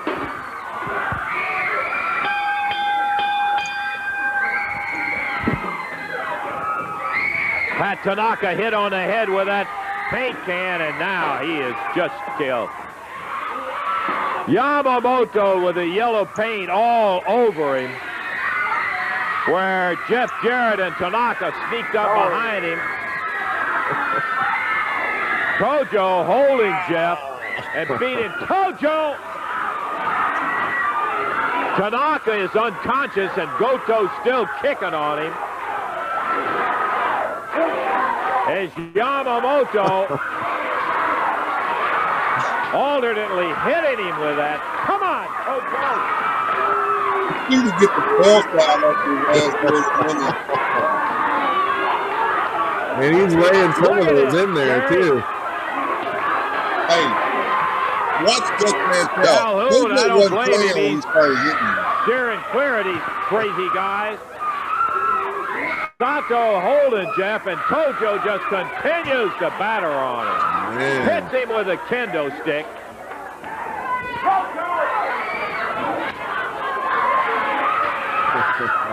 And Yamamoto just continues to batter away, and Goto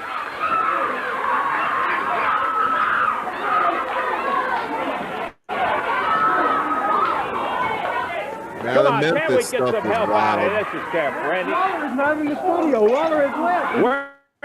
Jerry's gone. How about Tracy? Would you say they pretty much invented Anybody? hardcore Can we wrestling get- over here, Bill? Wouldn't you say that? It's absolutely true for you doing hardcore wrestling. Way before you can go and never thought about it. Let's get some help. Eddie. Call Here comes me, Eddie thank Marlin. you. Uh-oh. Goto drops him down there. Thank Tojo! you. Will you get away from there and get out of here and take that? Coward. It's time. You see what I You mean? beat him out with a stick in there and you hit him with a belt. Look, let Eddie Marlin, look at beat his ass too. You understand? Where's Jerry Jerry? Where's the college Jerry Jerry? Yeah, he doesn't happen to be here today, and Well, I'll those tell of you, you you don't wouldn't know be Eddie Marlin, good. Will he's you a guys wrestler. quit He that? became the Come on. on-screen Sato, authority Goto, figure here leave him for out. Get out of here. The Boy, I'm commissioner, telling you.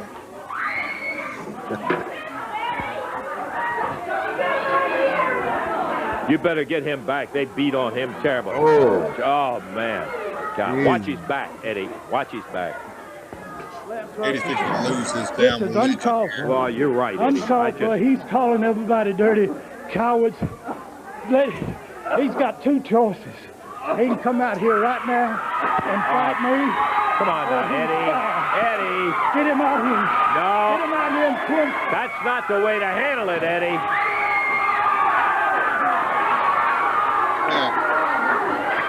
Eddie's talking about firing Tojo if he doesn't come out, but I don't think that's the way to handle it. You need to help Jeff out of here. Marlin.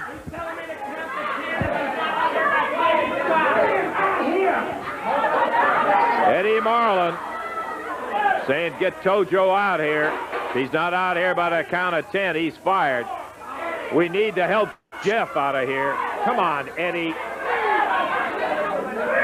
Get him another time. Jeff.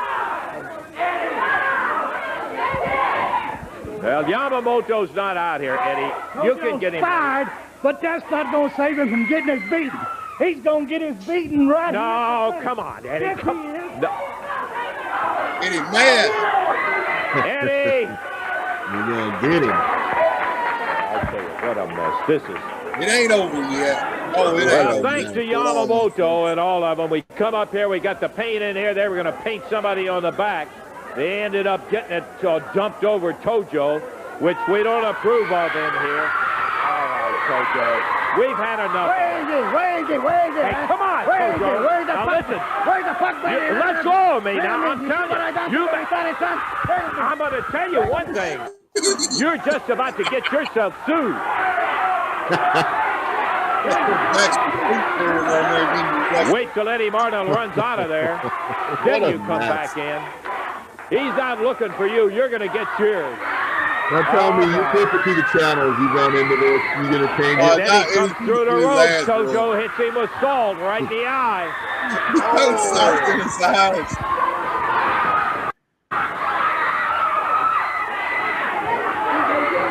Hey, what do you guys do? Don't need a bet. Keep these guys out of here. At least they have it one-on-one. I'm surprised wrestling over there furiously ringing the bell. Oh, man. Tojo is busted Eddie wide open.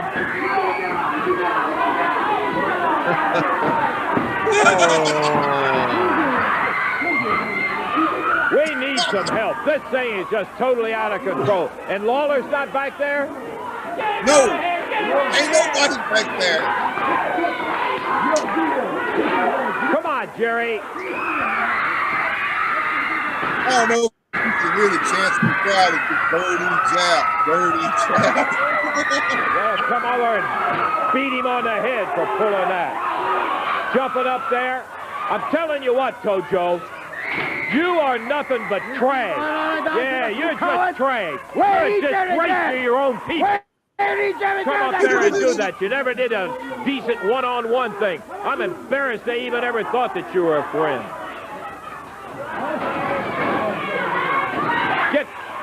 Just get out of here.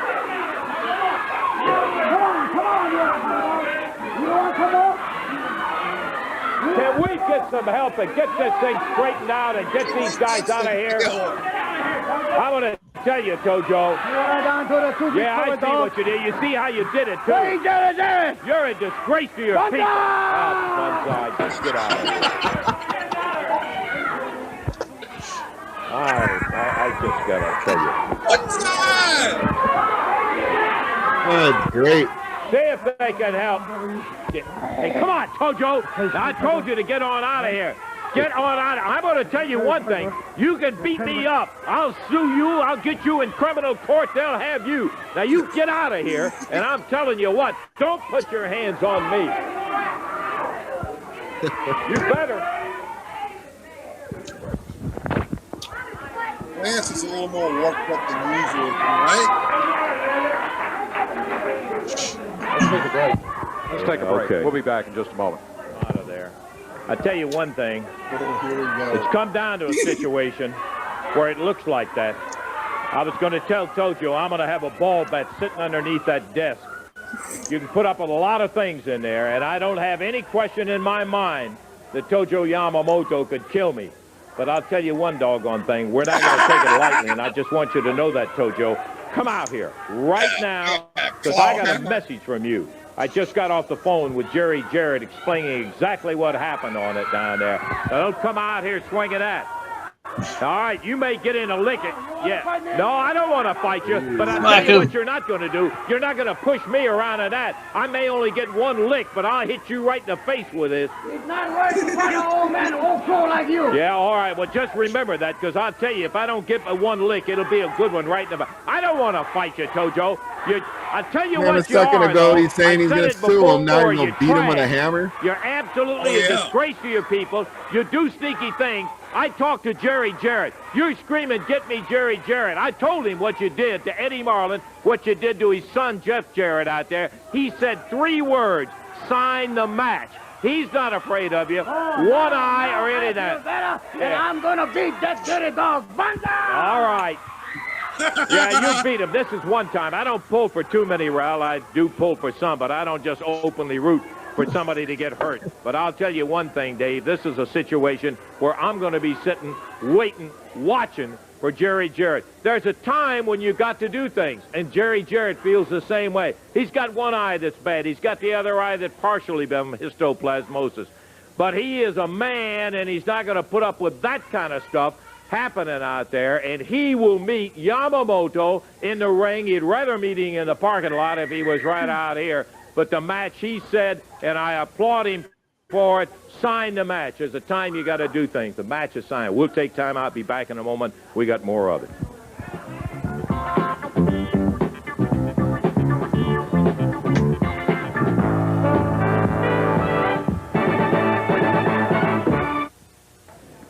The folks will be interested in this was kind of as a result of a situation that occurred. It took place in the Mid-South Coliseum in Memphis, Tennessee. We've got some highlights from a Jerry Jarrett Tojo Yamamoto match. I want you to look at this.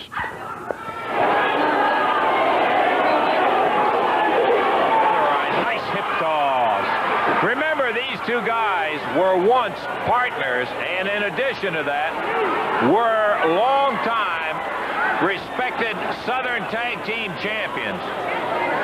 Jerry Jarrett starts right out working on the arm.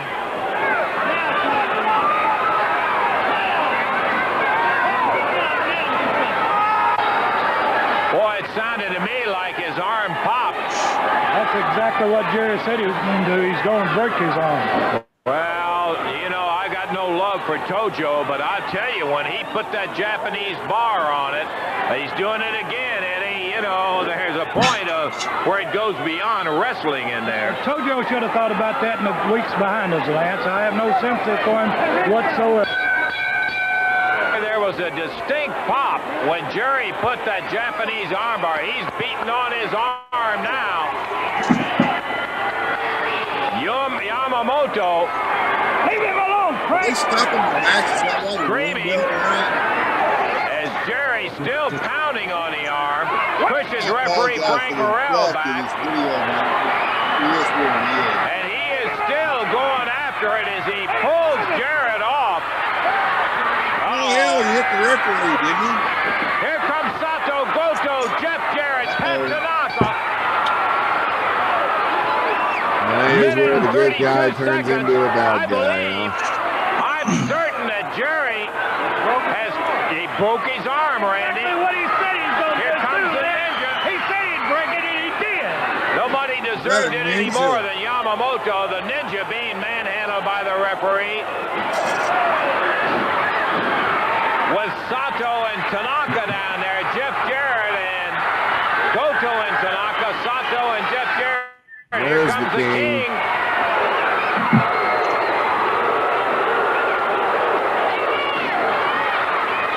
Jerry still pounding on that arm of Yamamoto.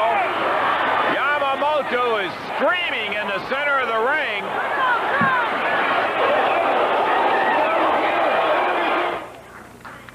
Yeah, just a comment or two. That was Eddie Marlin I was talking to that came there to see it.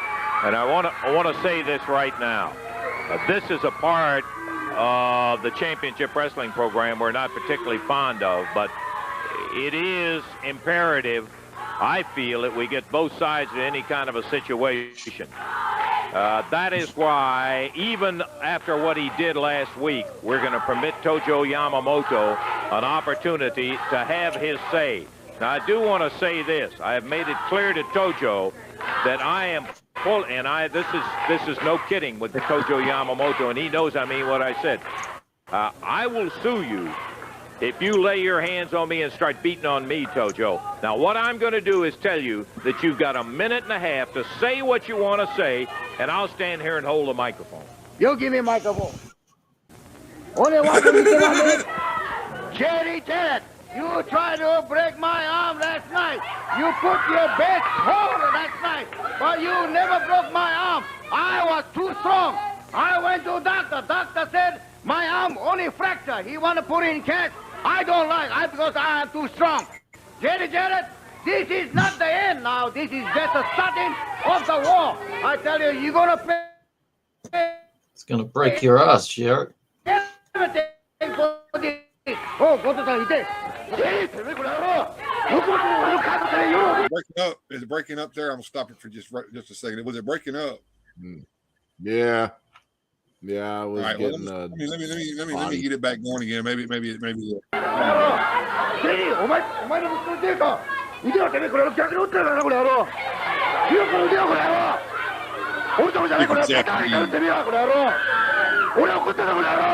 think that didn't pick off the redneck?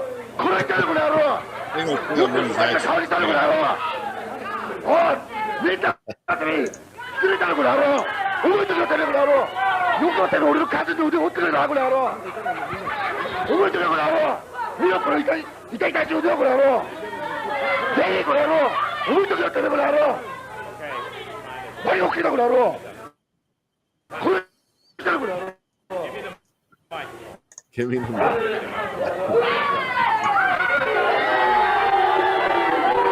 In Japanese, I certainly hope that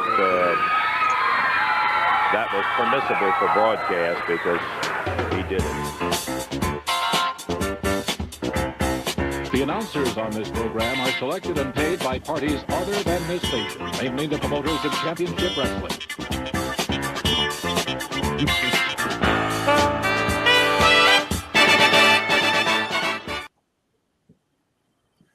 And there we go, folks. And that was a hell of a damn program that they played there on Channel 5 there with Tojo Yamamoto and everybody. And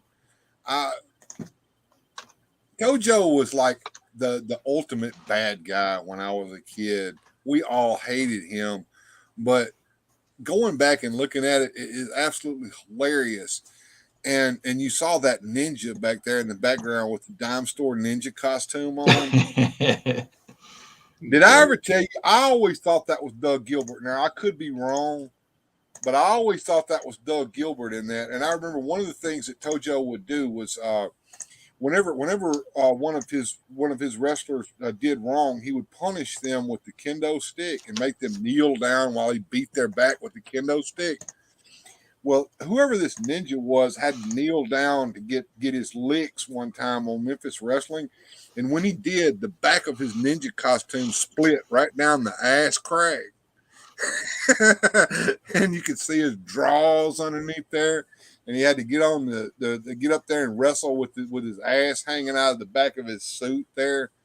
And Memphis Wrestling was played live on Channel 5, so there was no getting around that. So I can remember that. But, so you got any real skills, Bill? Not show skills, but behind the scenes real skills? You talking about Tojo or the ninja? No, Tojo Yamamoto was the real deal, folks. And he was a big time draw. I mean, wherever he went. And if you don't believe me, you can listen to the Dirty Dutchman over there on his podcast. He does talk about Tojo over there.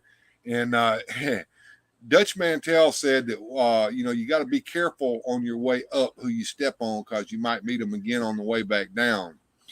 And Dutch Mantel said that when he first started out, he was jobbing for Tojo Yamamoto.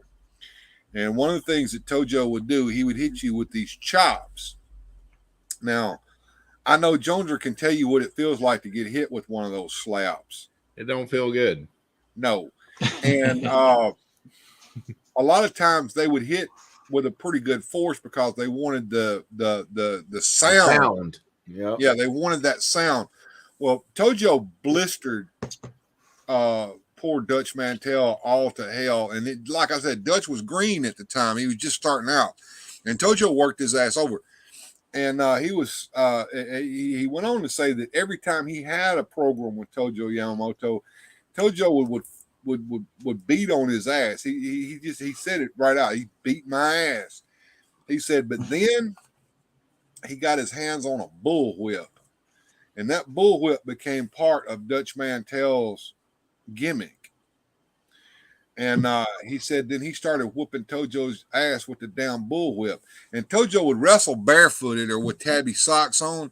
And he said he didn't really have to do much with that bullwhip, but he would hit him in the damn feet with that bullwhip and just eat his ass alive with it.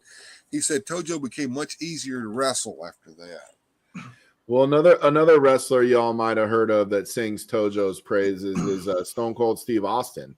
Steve Austin, when he went through Memphis, one of the stories he told when he was green and he was doing matches, and Tojo got him when Steve came backstage. If you weren't working your craft right or you weren't doing your program the right way, some of the other wrestlers would keep you in line and they would tell you, what you did wrong or how to do it right. And one of the things Tojo said to Steve, "Why you no sell? Why you no sell?" And he's like, what are you talking about? Me out enough, son. And he said, "Grab my ear." And he had Austin grab Tojo's ear and he went, like he's hurting, and he's like, sell, and so he was trying to teach him You know, that when someone's doing that's in stuff to you, you gotta. That story's in his biography. Yes. Yeah, I heard it on his podcast, but same. I've got the book sitting like right there. I'll tell you something else that I watched when I was looking through what I was going to put on for tonight, and I almost put this on too, but can't put too much on. There was an interview that was done with Tojo Yamamoto and those two wrestlers that he had with him when he first brought them in. And you know, one of them is holding that Imperial Japanese flag, and he's waving that around. And it was kind of funny because here's Lance Russell, and here's Tojo Yamamoto, and here's these two big guys standing kind of in the outside. And the one with the flag kept pulling the flag up where you couldn't see Tojo. And Tojo didn't say a word. He would just take his hand and pull the flag down like that right there, so you could see his face during the interview. It was kind of funny to watch. It's funny how many of the old wrestlers that were Japanese by descent, but either born in Hawaii or part Samoan and stuff like that. There's a lot of the islanders that they redo in the gimmicks like Yokozuna. I thought Tojo was straight out of Imperial Japan. I mean, he's got the well, he's name, Japanese, but it says he was born in Hawaii. In his name, and that's done on purpose to get the heat. He was no peril. I mean, it was not uncommon back then to do that, and he played it to the T. Now here we go. I not have broken arm. Doctor say only fracture. It is a technical difference. Fractures and breaks are different. You got a clean break, you got spiral fracture. It wasn't broken in two; it's just fractured. So you know, the funny thing is, he's a judo guy. So if he broke your arm, it will be broken for real. Right. Well, I don't know if you guys paid attention with what Jarrett was. Jerry Jarrett, that was Jeff's dad in the ring with him there, and they used to be partners at one time, tag team together. When he was pulling his arm, he was pulling it this way, not the other way, which actually breaks your arm. Oh yeah, it's show business here. They're not trying to. We know the guy out for 6 months. You know? Tojo sold that so well there in the ring, made you believe it. Yeah. And of course, we were kids. We believed all that crap. Right. No, well, those guys, they did so much a better job with presentation in those days with wrestling. They made you believe that, you know, whereas I hate to say it, like nowadays, it just looks like a glorified stunt show and it doesn't look real to me like it used to, you know? Yeah. If you watch like UFC or whatever where they do break people's arms, you're not ever going to see it because it's invisible. It's internal. You're not going to see it. Right. So only on the show wrestling where they sell it, then you're going to think they've done it.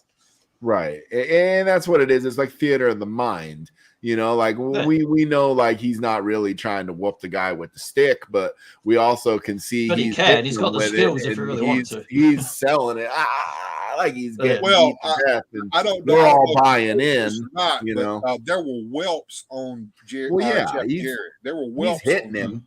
Yeah, I mean, and that was on purpose too, because you got to see a little bit of injury. Yeah, and of course Eddie Marlin's old ass went in there and bladed himself. I don't know if you saw that or not, but he showed some color right there on TV. Yeah, but I mean, there's a difference between hitting the guy with it, where the audience can hear the stick smack him, we can see a welt, we can see something's happening, and then trying to cave the guy's freaking ribs in with it. Right. If he were really doing that to him, he probably would have had to go to the hospital. Right. He'd have internal injuries, like broken. Kendo sticks. I don't know if you guys ever held one, but they do make a heck of a lot of noise. They're very noisy. They're kind of echoey kind of sound, so they're good. Well, the kendo sticks were meant to practice with, so you really it's like a kind of fencing. It wasn't meant to really injure. It was meant to hurt. They wear the full face shield in kendo, so if you didn't have it and you crack someone in the head, that's hardened bamboo. It'll knock you the fuck out like a steel pipe would if you really crack someone in the head. Right. But it's not meant as a real weapon. It's meant as, like you said, training for sword fighting or fencing type of. Well, it was the same thing with those steel chairs that they had out there that they would whack each other with. You know, they would hit each other on the back with the flat part of that chair, and it would make a hell of a noise. But they were really hitting each other. If you got the side of the chair up here, right?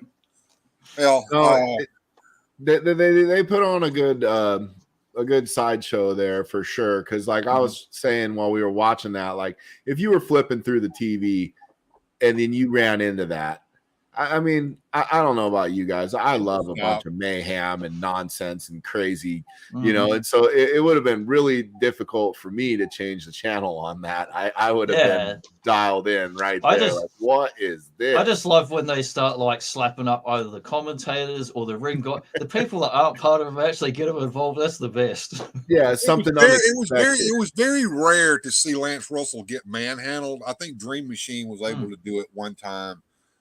But you know, when Lance would get manhandled like that, Lance would lose his cool, and that was all part of the script now, folks. But it was always fun to see Lance get knocked around a little bit. Lawler and Dundee are the reason my dad figured out it was scripted. Well, you know, Lawler and Dundee are the heel face turns that those two did would make your head spin. Right. I almost showcased Lawler and Dundee getting out there. The Fabulous Ones were out there, Steve Keirn and Stan Lane. And they were wearing their little shorty shorts with suspenders and their little bow ties. And you could hear the ring rats out there in the audience, you know, screaming and hollering. Well, Dundee's almost enigma in himself. I mean, like, especially in those days where wrestlers were bigger people. I mean, Dundee's what, like 5 foot? Dundee was shorter than Lance Russell, and Lance. Yeah, I mean, he was a tiny little guy who was supposedly this big vicious heel that everyone was, you know, afraid of, and he pulled it off where people believed this guy was a mean, nasty person. You know, and in an era where littler guys weren't as appreciated as they would be later in wrestling, you know, like there was a time where they thought Bret Hart or Shawn Michaels was too small. You know, nowadays everybody's that about never was the case in but Memphis wrestling. I mean, a lot of those guys would have been cruiserweights in the WWE, I suppose. Right. But I'm telling you, so Steve Keirn and Stan Lane are out there, and basically they're not mad, but they're trying to get a point across because Dundee would get on the microphone and run his mouth, and he was tag teaming with Lawler at the time, and he was bragging about how they had defeated the Road Warriors and they had defeated this one and that one and the other one, and he's saying that he thinks they could defeat the Fabulous Ones. Well, the Fabulous Ones came out and said, "Look, we're the tag team champions, and you haven't defeated us yet, so." Don't go around saying that anything like that, you know, because you haven't done it yet. Well, this got all over Dundee's cross. So he comes out there and he starts acting a fool. And then he calls Lawler out there. And then the next thing you know, he'll face turn. He turns on Lawler and he turns on everybody. So, you know, it at the drop of a dime. Yeah, there were a lot of bigger guys in the WWE even at that time. Before Vince McMahon Jr. really was going, I think. But even if you look at like Mid-South, like, you know, you got like Hacksaw Duggan and Ernie Ladd, and I mean some of these guys were monsters. You know, they're big people. Dr. Death, Steve Williams. You know, I mean Rick Rude. A lot of these guys were not small people, you know, and I mean, this was an era of wrestling where the wrestlers were the bigger stars were the bigger guys, the Andre the Giants and the, Kamala and, you know, people like that. And on Ronu, I think that's how it's pronounced, on Ronu 83, who has joined us tonight. Thank you for being here, sir. Says that he saw his dad saw Lawler and Dundee getting out of the same car at Taco John's. Well, that's kind of the same thing that happened with me and my brother. We were at the Civic Auditorium in Clarksdale, Mississippi during the Fabulous One Sheep Herders big program that they were doing, the feud there. And we were back there in the back where the limousine was parked because they always came in a limousine, you know. And we were going to get that autograph when they came out the door. But when they busted out the door of the limousine opened up and the sheep herders were in there going, get in, man. And that was when we kind of walked away with our heads down going, oh, man. So, yeah, and of course, wrestlers weren't supposed to do that. And they weren't supposed to get caught at it because those were the days of kayfabe. Right. No, that wasn't sports entertainment. It was wrestling. And people that weren't in the know, they didn't go on the internet and talk about it because there was no internet. No, You know there what were I dirt mean? sheets, but Yeah. only a select group of smarts had access to the dirt sheets. And us kids weren't even smarks at the time. We were full-blown marks with no access to no kind of dirt Right. sheet. Well, I mean, there was Weren't some educated. like they had the magazines, and you would see, you know, like with the magazines, sometimes there would be results, and you'd see, you know, that they're doing the same match around the horn. Yeah, You know, like Pro Wrestling Illustrated comes to mind, but that magazine was full on kayfabe too. I mean, yeah. It wasn't like today, you know, where everything is out in the open, and that I blame Vince McMahon for that because he took it too far, and he had to come on TV, and he had to say, "Okay, this is all entertainment." Well, and here's the thing, and it's like I understand that, and it's like, and I know we can't put the toothpaste back in the tube anymore. We can't go back, but I mean, do we really have to be so in your face about it nowadays, where they're all on Twitter and they're all on, you know what I mean? And it's like, there's no more. It's really where you see like a wrestler, like a modern day, like an MJF, where he lives the gimmick, and he's Well, you know, trying to bring it back to those days where it was what it was, you know. one of the, talking about Twitter, one of the things that I remember several years ago, back when Bray Wyatt first came out with the Bray Wyatt gimmick, when he would come to the ring, a lot of times the smarts and the smarks in the audience would sit there and chant "Husky, Husky," because that was what he was before that. Husky Harris. Yeah, he was Husky Harris, and somebody went on his Twitter page and said something about Husky Harris, and Bray answered him back. He said he was a vessel. Nice. Yeah, that reminds me of being younger and yelling Sparky Plug at Bob Holly. Yeah. You know, hey, Sparky Plug, he's hardcore now. Yeah. Hardcore Holly. I remember those days. Do you remember when he was Sparky Plug? He was the race car driver. I remember when he was Sparky Plug. I do. That was when everybody in the WWF had a gimmick. They were not just wrestlers; they were dentists and the IRS agents and police prison guards. Oh yeah, and Mounties and the clowns, and everybody had a job. They were goons and. Yeah. What was the guy that was like a thief or kind of hamburger looking guy in the early 90s? Yeah, the Reaper. He's like wrestling a Macho Man. Macho Man's serious. The Reaper Man's like look like the freaking Hamburglar coming to the ring. well, you know, that brings to mind, you know, Hurricane and Rosie. You remember when they did that gimmick? Yeah. I kind of like that. My heart sensors are tingling. Yeah. Now, the last thing we're going to do tonight is we're going to watch The Outsider, where this poor girl is just not with the in crowd. She's an outsider, and let's see how she gets over that. And Screwy Phoenix says Nails has been seen in public lately and doing podcasts. Okay. Hadn't seen Nails in a long time. Not since he choked out Vince McMahon. All right. Now, of course, this is another one of those that it's kind of, I think it's 12 minutes long. So I'm going to have to do the same thing I did with the Tojo and show it the old fashioned way. I can't let StreamYard do it for me. So it may skip a little bit, but we know what's going on. But let's see how this poor child gets over her problem here. And of course, we'll be here to lampoon it. And and all of you 9 people that stayed with this the whole time, please join in the chat.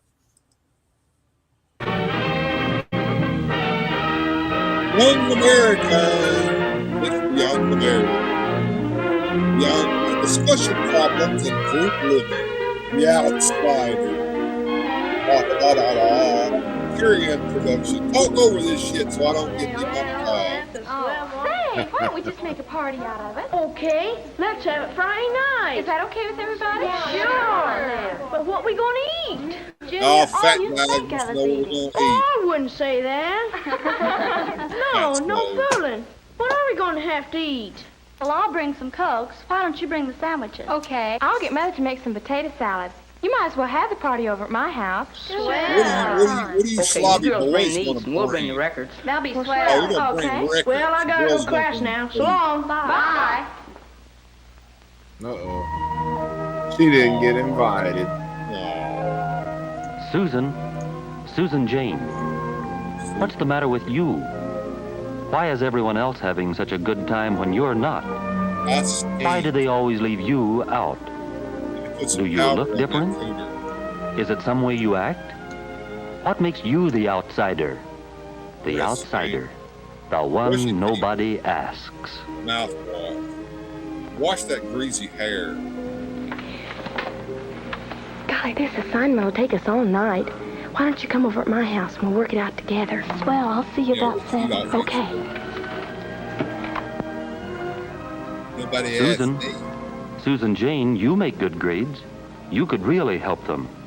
Why don't they ask you? Even in things you're good at, why do they make you the outsider? Because nobody likes you.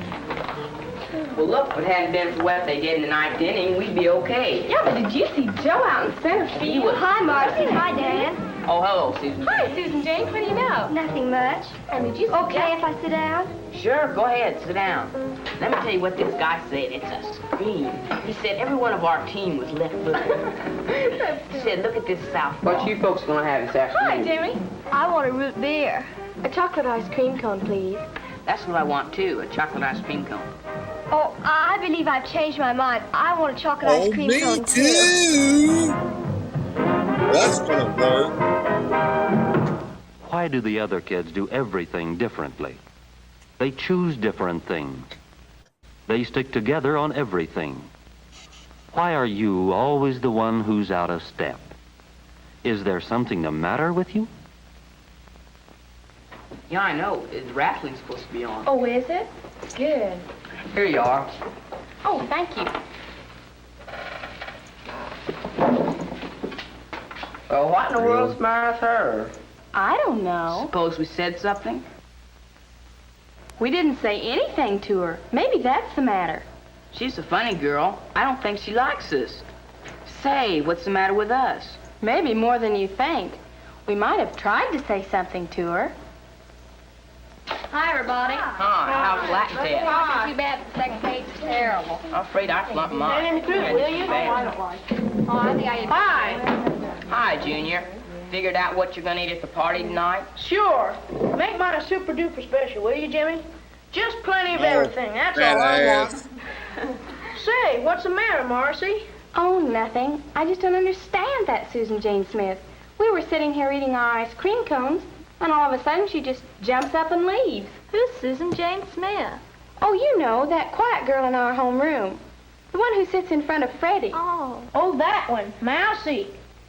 I think she's stuck up. She don't even speak to me, and I sit right behind her. I don't think she's stuck up. I think she's probably just scared of you. Scared of him? Scared of me? What for? I don't know anybody that's scared of me. Well, just the same, I'll bet that's the trouble. I bet I'm you'd be a scared lot of of Junior. fun. Forget her. Like Let's all go over to Lewis's and look at television. Yeah, let's. Say, how about my super duper special? Hey, fellas, wait for me.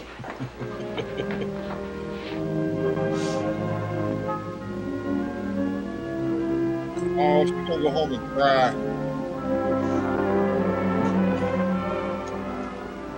Oh, Susan, I thought I heard you come. Why, Susan, what's the matter? Everybody hates Leave me. me alone, Mother. Susan Jane, something is the matter, and I want to know what it is. Now tell me. It's no use, Mother.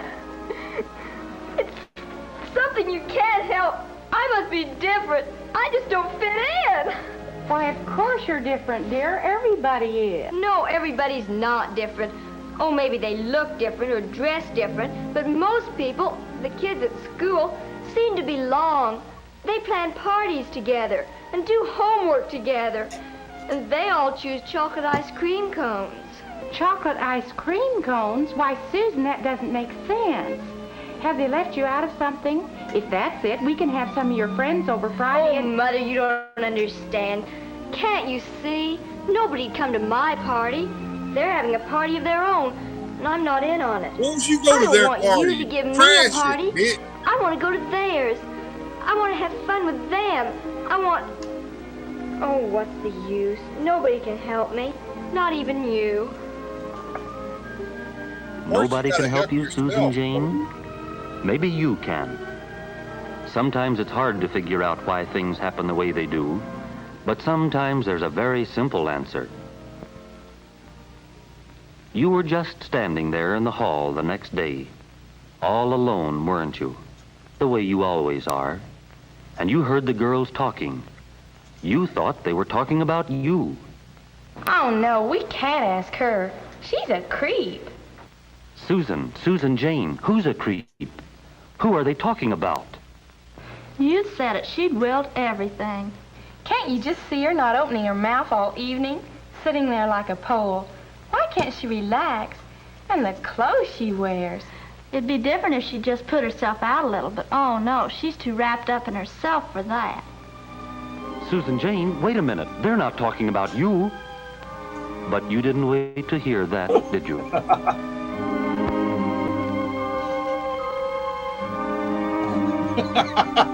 We just can't ask Miss Simpkins to be the chaperone at our party. We've got to get someone else. All right, we'll ask Miss Hatfield. Sure, she'd be fun. Say, Lois, why don't we ask Susan Jane Smith to come, too? Why? Oh, I don't know. It's just that something happened down at the drugstore. I think I told you about it. Maybe she feels the way I did once. Maybe we ought to be a little nicer to her. Suit yourself. The party's at your house. Yeah, let's get the wet noodle to the party. Hello? Yes, this is Susan Jane. Marcy? Marcy Clark? Yes. Say, Susan, we're talking about having a party over here at my house Friday night. Not a real big one, just a bunch of us. Everybody's bringing something to eat. Why don't you come over? You could bring a cake. Nobody's bringing that yet. But I thought you... Oh, no, I just couldn't. Oh, you ruined it, Hello, Susan Jane. Hello? Hello? Susan Jane? Susan Jane, what is it? I can't go. I just can't do it. They called me a creep. They said I'd willed everything. Cart her They ass said off all to the kinds of mean things about me. Now they're inviting me to their party just so they can make fun of me.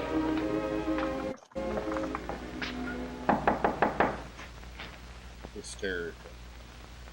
Mrs. Smith, I'm Marcy Clark. Oh, yes. I must have said something to Susan Jane. I don't know what it is, but I'm worried. See, the kids back in these days, if this is accurate, at least nowadays, man, kid hang up, that'd be it. There'd be no second effort, no. none of that. May I see her? Yes, of course. Talking, I thought you were talking about me. But we weren't. We don't even think that about you.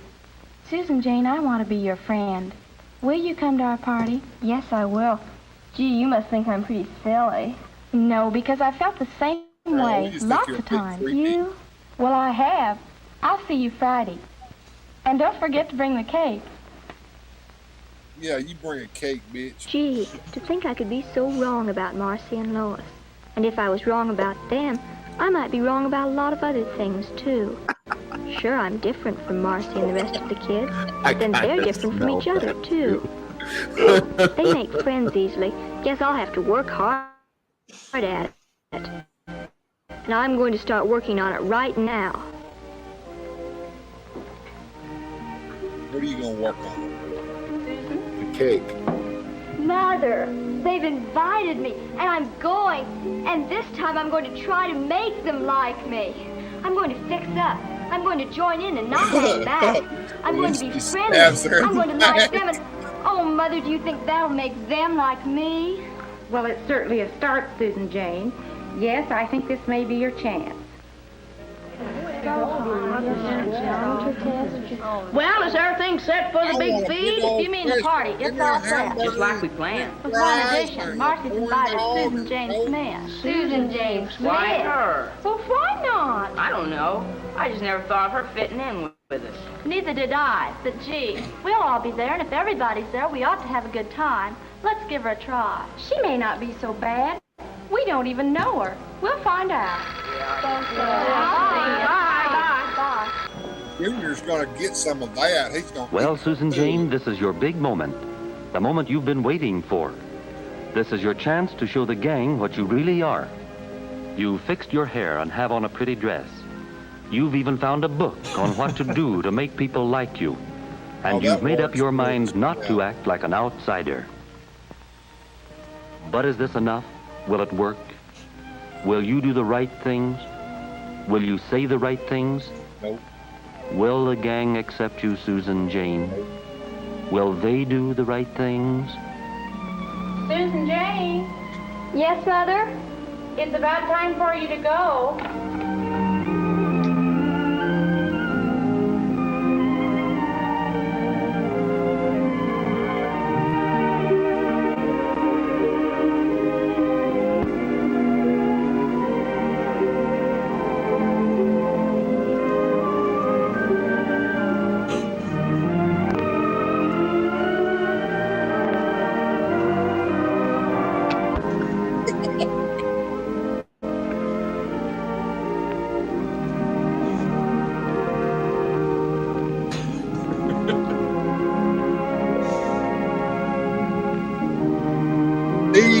The Young Americans be on release. Yeah, talk over this shit because people are confused. La la la la la. The Susan end. Jane sure can overaction. Oh, Susan Jane. I love the comments. The comments made this really. That's why I turn up week after week, Bill, for these people that follow you for whatever reason late at night. They can't sleep. These insomniac comments. That's why I'm here. It's absolutely hilarious. Yeah, I think that this is the part of the show that's one of my favorites is watching people just lampoon this shit. Here we go. OBS said, I think you're prettier than Susan, Johnny. Oh, That's very complimentary. I'm growing my beard back in for the winter. Give me a month, it'll be a real beard again. Yeah, that boy's accent, and I'm from Kentucky.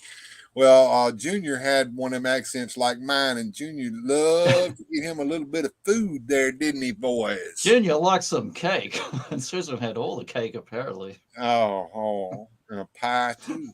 I like to think they hit it off. There you go, Jones. Or maybe they did hit it off. Hopefully, he didn't roast her alive. And that got dark real quick. I was looking at the comments. I mean, I think I said it first, and then Sue Studio said it too. She'd be scared Junior would be wanting to eat her. That's why it's like Run Forrest Run. He was like he looked a little bit deranged. All right. Do we have anything further for tonight? Because we are right at a little over 2 hour mark here, it looks like.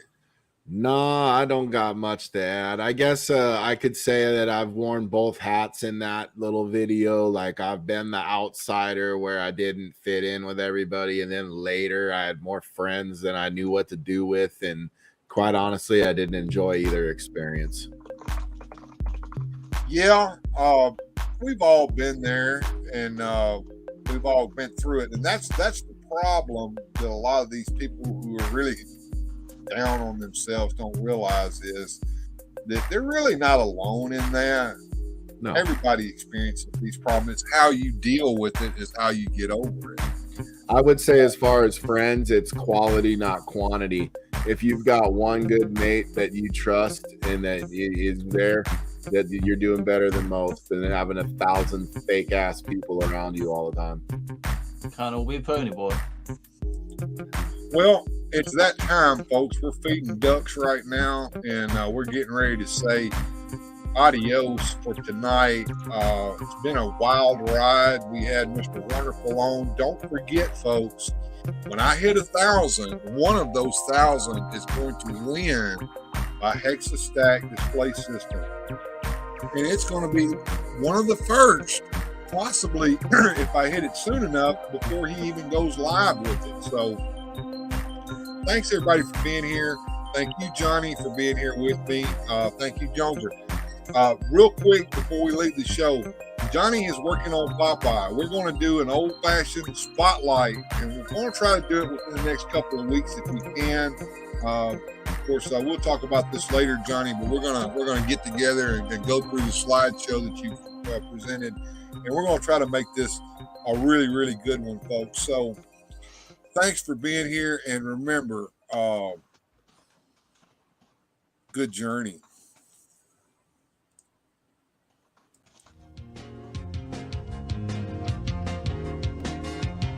Special thanks to the channel supporters. Without your help, these adventures would not be possible. Thanks for watching. If you enjoyed today's adventure, please hit like, subscribe, and share the video.